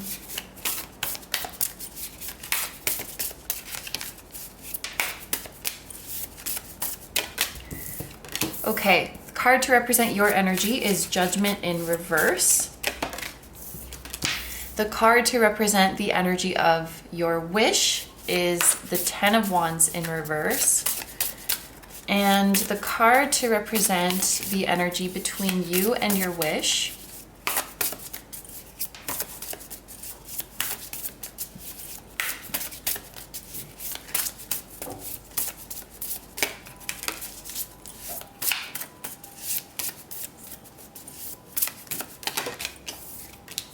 is the Seven of Swords. It's interesting how these two cards came out quite quickly, and then the final card to represent the energy in between the two of you was taking some time. It feels like for some of you there's a feeling of like, why hasn't this happened yet? Because it seems on the surface like everything is lined up, like everything should be going smoothly. And I'm trying to think of a concrete example of this. I will mention it if it comes up. Okay, for example, let's say you're at an airport and you're waiting to take off. Yeah, you're sitting in the plane, like everyone's on the plane, the door is closed. So as the passenger sitting in that plane, you're like, what's the holdup? Like, everyone's here, we're ready for takeoff. Like it seems like everything is lined up and everything is ready. And so you like can't understand what the holdup is. And I feel like there might be some things going on behind the scenes that we don't necessarily see or understand, which is why this wish isn't happening yet. And with that being said, it's probably something that is outside of you. Because in that example that I just said, if you're the passenger sitting on that plane, like, of course you're ready to go, like you're sitting down, your seatbelt is fastened, you're mentally prepared, but there might be something going on like in the pilot's quarters or outside of the plane or on the runway, like something that you don't see. There's a reason for the holdups. It just might not have to do with you, if that makes sense. Because a lot of times when we're realizing a wish, we're not making a wish come true in a vacuum, right? There's moving parts outside of us. There's maybe other people involved or certain events need to line up. And so there might just be a holdup that's like outside of you, but it's only temporary. If there's another person on the other side of here, there could be a feeling of like wanting to come together with someone and like not understanding. It's like, I don't understand why we can't just be together already, or why this thing hasn't happened already. Because on your end, it looks like everything is lined up and the delay might feel silly or unreasonable. And I think your spiritual team just wants you to know that like this, it's not for nothing. Like there is a specific reason for it. Anyway, I also want to look at the energy of your wish, this 10 of Wands in reverse. Your wish doesn't want you to stress yourself out over it. And your wish doesn't want you to work your fingers to the bone for it. And I'm speaking about your wish like it has a consciousness. I don't know if it's a person or not, but the energy of your wish, it would want you to move towards it with ease. It would want you to move towards it happily. It wouldn't want you to struggle to get to them, if that makes sense. Like they don't want you, your wish doesn't want you to go out of your way or to struggle or to overly exert yourself or to sacrifice too much of yourself. So let's say your wish is to come into union with someone and they're like on the other side of the world. Like your wish doesn't want you to like go to all these lengths of like quitting your job and selling your house and doing all this crazy stuff so that you can like get on the plane and fly all the way across the world to them. They're like, don't do all that for me. Maybe your wish wants you to know that there's an easier way, or your wish wants you to know that there's a way that involves less sacrifice, there's a path of less resistance. And your wish certainly doesn't want you to be sad in the absence of it. Your wish wants you to be happy. Like imagine if you think about your soulmate who is out there somewhere. You don't want your soulmate, this person you love, to be sad, you know? You don't want them to miss you too much, and you don't want them to overexert themselves. Like you might tell someone you love, like, relax, it's gonna be okay, like we'll find each other someday. Please don't worry. Please don't give up too much of yourself. Just keep living your life happily. I feel like your wish, or the consciousness of your wish, wants to reassure you that you don't have to go to these huge lengths, that you don't have to like give so much of yourself, to relax, that this will happen in an easier way. I think there is a piece of advice to not try to push things to happen faster. This is one of those situations that cannot be pushed, that wants to happen naturally, that wants to happen in an easy way. that wants to just fall into place when the time is right. You know, in that plane example, again, this is maybe a silly example, but imagine that person is so desperate to take off quickly, and they're like, what's the holdup? That they like walk to the front of the plane and they're like, I'm gonna fly this plane myself. Or they try to like push the plane from the back so it starts moving, and the plane is like, group 4, please, like, you don't need to do that. You can just sit comfortably in your seat. I don't want you to overexert yourself. I don't want you to stress yourself out. It's gonna be fine. It's like your wish itself wants to comfort you in that way. With Judgment in reverse here, as your energy, there could be some of you who are dwelling on the past in some way that is not really serving you. For example, I'm using relationships a lot as an example for this group. Again, I don't know what you guys are wishing for. Maybe it is a relationship, but for whatever reason, using examples that involve relationships seems to be quite easy for me in this group. Let's say someone was in a relationship before where the person just suddenly up and left them, and this has given them abandonment issues.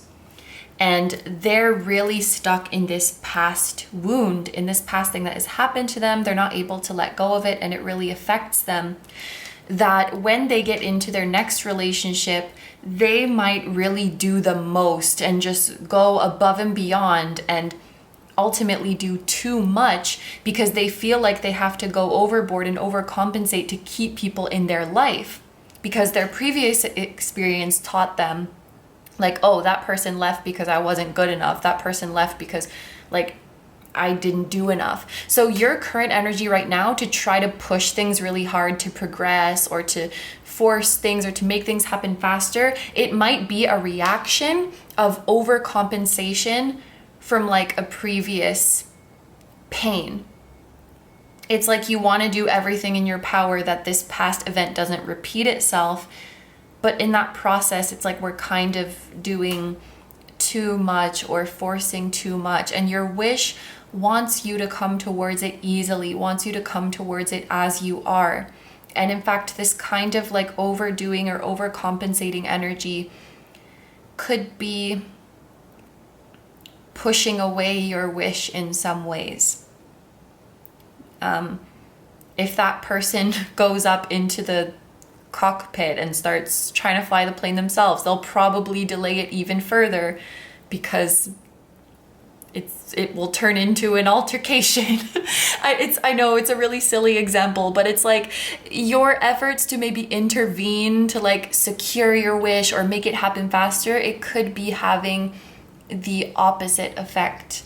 I think this is really a situation of just letting things happen in their natural pace. Yeah, it's like your wish doesn't want you to be in resistance when you move towards it. That just keeps coming through really, really strongly. So if this sounds like your energy, what you've been experiencing, then keep watching. If not, you might want to try listening to another group. But for this next part of the reading, we're going to take 3 more tarot cards, but these ones we are going to clarify with the oracle cards.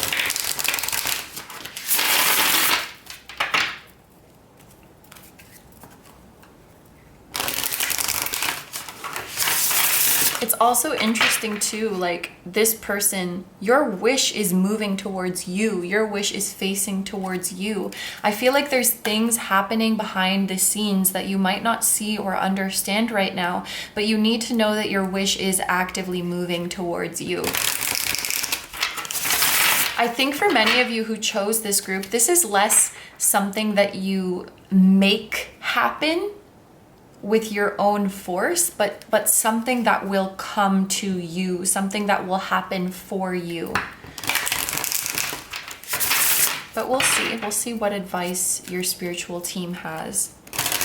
I just, even like this chessboard, it's making me think of like making moves. Your wish is making moves towards you. Your wish is planning how to find you.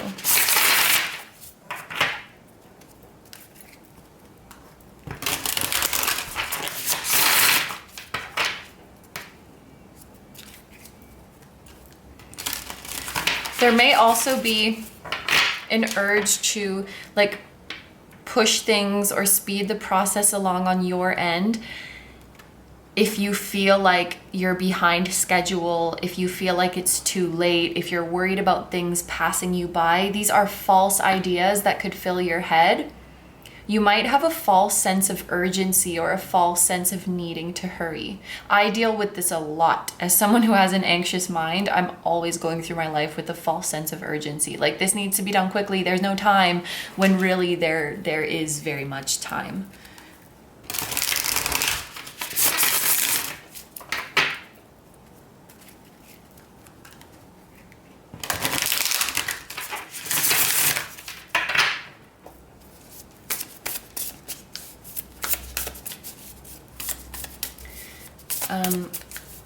Yeah, I think you just need to remember, like, the fastest way is not always the best. It's not always a matter of the sooner the better. But it's easy to think that way because our world praises things getting done quickly and praises people achieving things at a younger and younger age.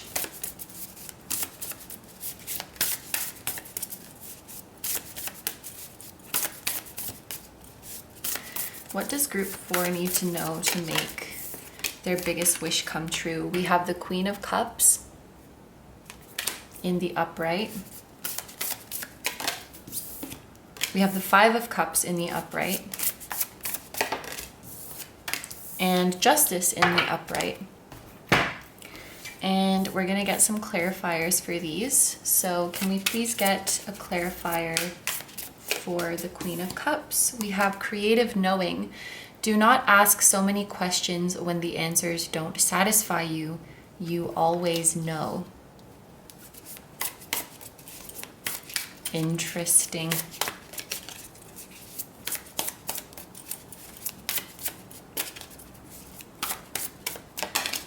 To clarify the 5 of Cups, we have creative judgment. So judgment coming out twice. Never feeling good enough thwarts progress. No one starts out complete. We all need to warm up before we take to the stage. And to clarify Justice,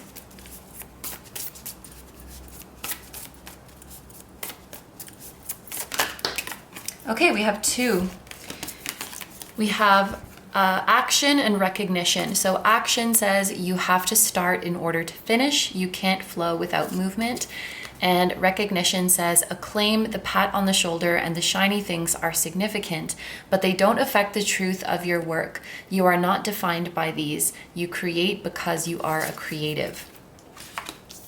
Okay, so yeah, this is quite a clear message. The Queen of Cups clarified by knowing, because the Queen of Cups is all about your intuition, your intuitive abilities, your deep inner knowing. It's about your heart holding all the answers. When I see this, do not ask so many questions when the answers don't satisfy you. You always know. I personally think of a time in my life where I don't do that many readings for myself anymore. I do them kind of as like an occasional thing in certain milestones of my life. But there was a time where I was really in a rabbit hole of using like tarot cards, using pendulums, like divination tools. And I would ask the same questions over and over and over again. If I didn't like what came out, or if I felt like I needed like more reassurance, more validation, or I needed to be clearer, like, or I would watch like pick a card reading of the same topic again and again and again. It's like you want to get it so much from the outside when deep down you already know the answer. You already know. I think that your mind is so restless trying to prove to you something that your heart already knows. That line in the song Ego Death, I think it's Kanye West's part, showing up to the Grammys mad, trying to win some we already had, trying to become some we already are. Like, you're trying to prove to yourself something that you already know. You know that this wish is for you.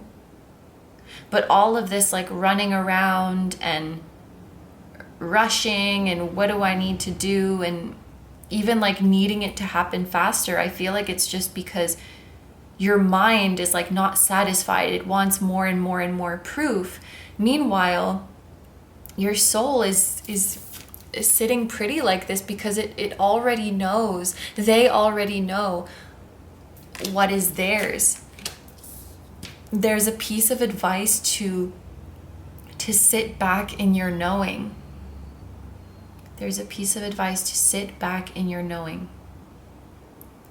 I'm very, very aware of the irony of this because I'm giving you a reading right now, but your spiritual team is maybe advising you to disconnect a bit from like other people's advice, other people's readings, or to just be more discerning.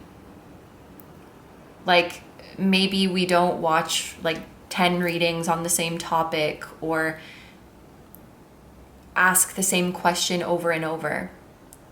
Let's trust our first instinct. Let's trust what we are told.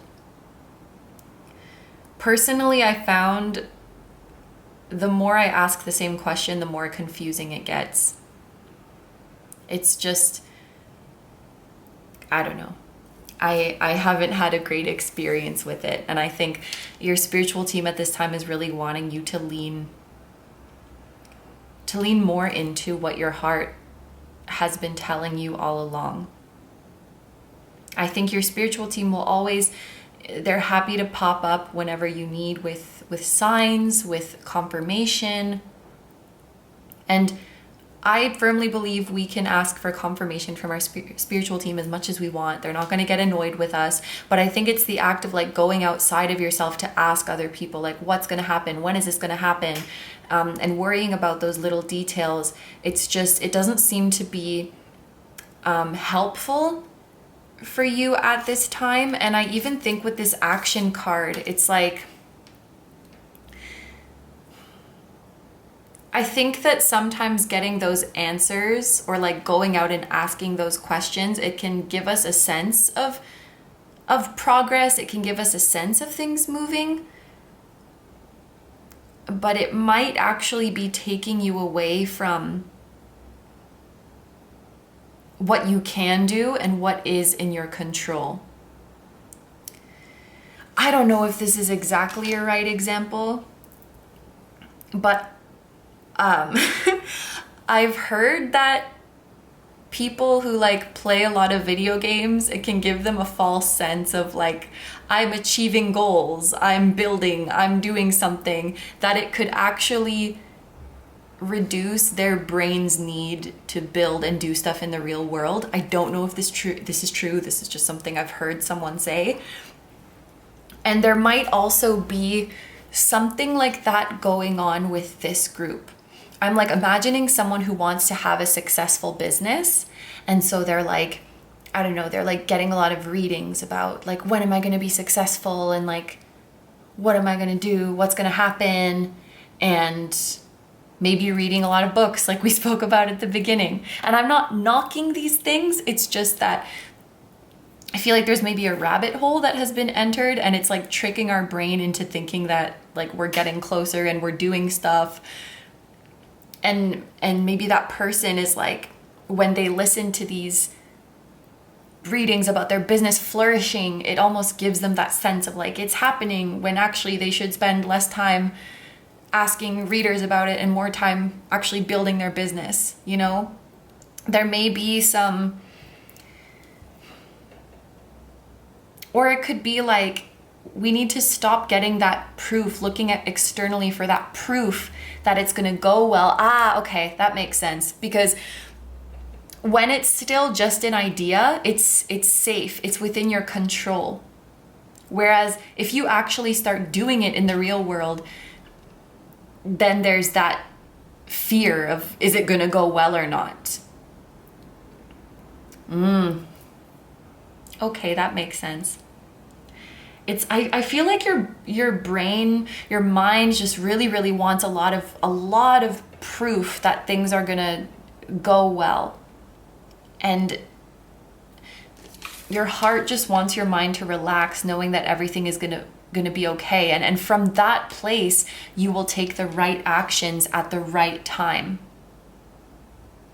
You will take the right actions from a calm and relaxed place. I think a lot of us internalize an idea that like we need to be under stress and we need to be alert and we need to be like frantically running around. And like, I'm so busy, I gotta get it done quickly. And you can get everything done and you can do the right things from a relaxed place. That's what this Queen of Cups wants you to do.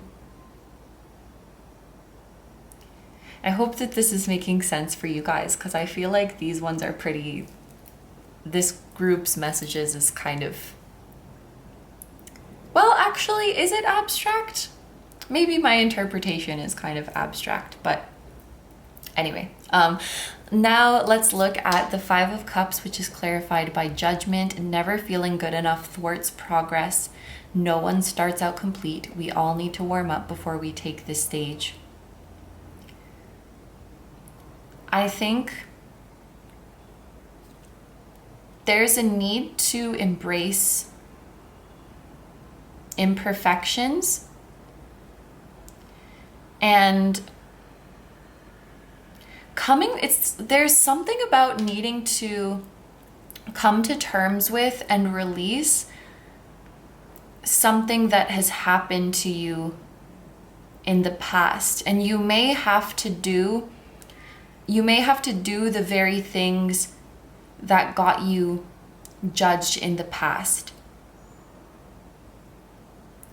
There's a feeling of needing to be comfortable with being a beginner, with not being perfect, embracing the beginner stage, like this card says. And this is something that's been coming into my experience a lot, this idea of embracing the beginner mind. Like, you have to suck at something before you get good at it. You have to, go through level 1 before you get to level 50. And it's like, how comfortable you feel with making mistakes and being a beginner now as an adult, it could have a lot to do with how adults responded to you as a child when you were a beginner at something, when you were not good at something, when you made mistakes. If you grew up in an environment where it was okay to not be good at stuff, it was okay to not be the best at things, it was okay to make mistakes, then of course people are complex, but it's more likely that you could grow up to an adult who is okay with those things. Whereas if you were scolded, if you were compared to others, if you were, looked down on for being in that beginner space, then it might be something that's harder for you as an adult. And it's like, I think your soul wants to embrace this beginner energy and wants to embrace this, I'm not the best at it, but it's okay. But there's something in your past that makes that scary for you. And it's like, you'll have to do that very thing from your past again. You'll have to try something and struggle. You'll have to try something and not be good at it. You have to try doing something that you are not good at. And this could be like a skill, like riding a bike or doing gymnastics or, but it could also be like expressing your needs, standing up to someone, telling someone how you feel. It could be emotional things as well, that you feel, I don't have a lot of experience in this, I'm not very good at this. So let's say you grew up with your emotions being dismissed. And so now you have to do that, but you don't really know how to do it. And your spiritual team is saying you have to start somewhere. Like, you have to be a beginner at expressing your needs to people. And maybe you tried to express your needs to someone before and it ended horribly. And your spiritual team is saying, like, you have to try it again. Like, this is how you learn this skill. And you just have to know that it's like, you're going to make mistakes sometimes. Like, sometimes you're going to say the wrong thing. Sometimes people are going to misunderstand you, and it's not going to go well. But this is the process that we have to go through. And maybe part of this is knowing that it's okay to make mistakes and you're safe to make these mistakes. In order to make this wish come true, you have to do something that you're afraid of doing because you feel like you're not good at it, or you feel like it doesn't end well. But it's like the only way to get better at this is through it. The only way to get better at receiving is to ask for what you need. The only way to get better at expressing your needs is to express them. And maybe the first few times you don't express them in a very concise way, or maybe the first few times you get scared and you're like, never mind, and you dismiss yourself again. Like, you won't really do a great job in the first while, and that's okay. You're safe to not do a good job. You're safe to make these mistakes.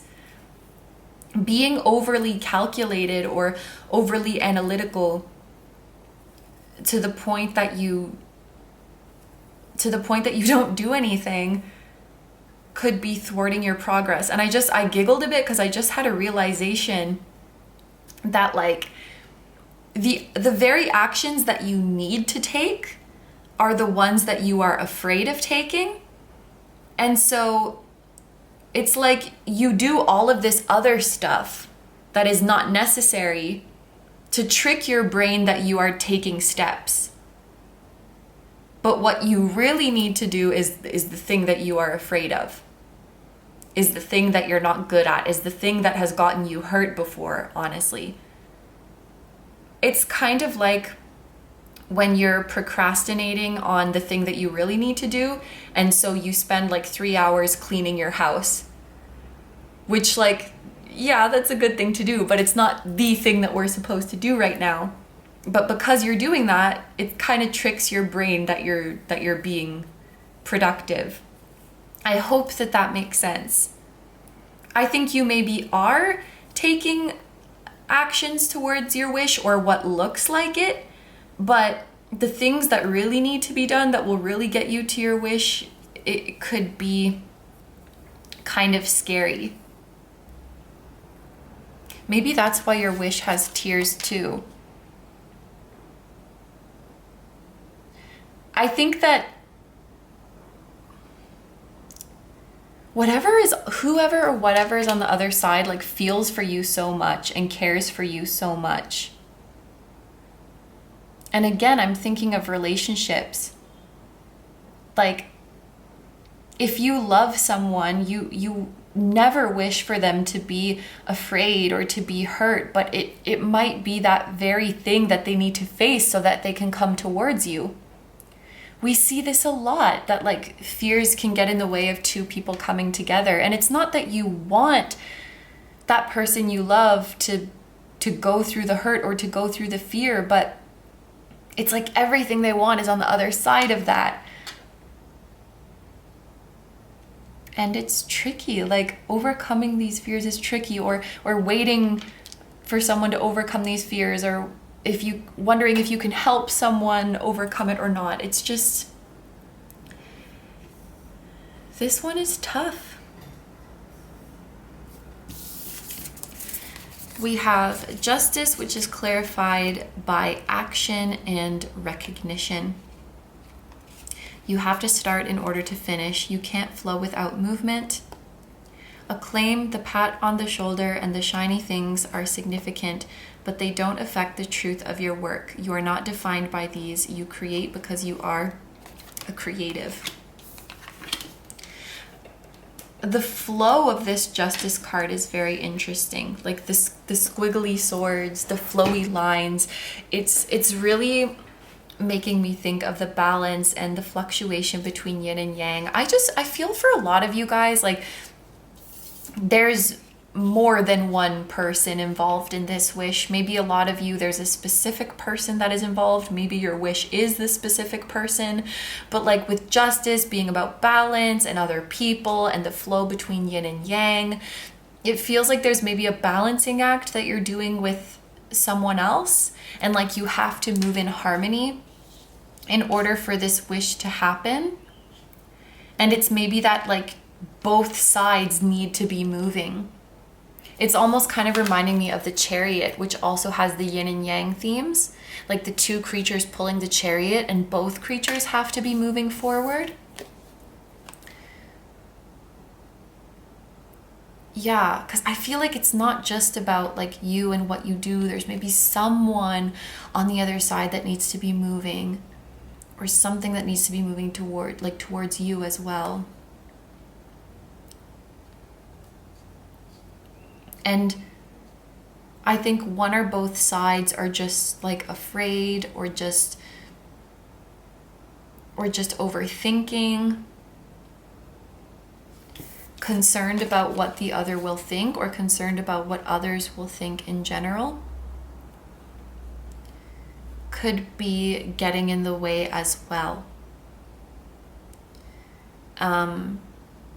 The fear of time running out that we've spoken about, the fear of judgment, these could all, it's like, it feels like it's all related to this fear of what others will think of you, this fear of rejection. I think there is another piece of advice here, like recognition action, to recognize action, to recognize and show gratitude for any small progress. And that goes for yourself and also for anyone else involved. And I'm sorry, again, I'm going to use a relationship as an example. Maybe there's someone that you're wanting to come into union with, and you're wanting them to move towards you, and they make like a tiny step of progress in their healing journey, or they make a tiny step of progress in their awakening.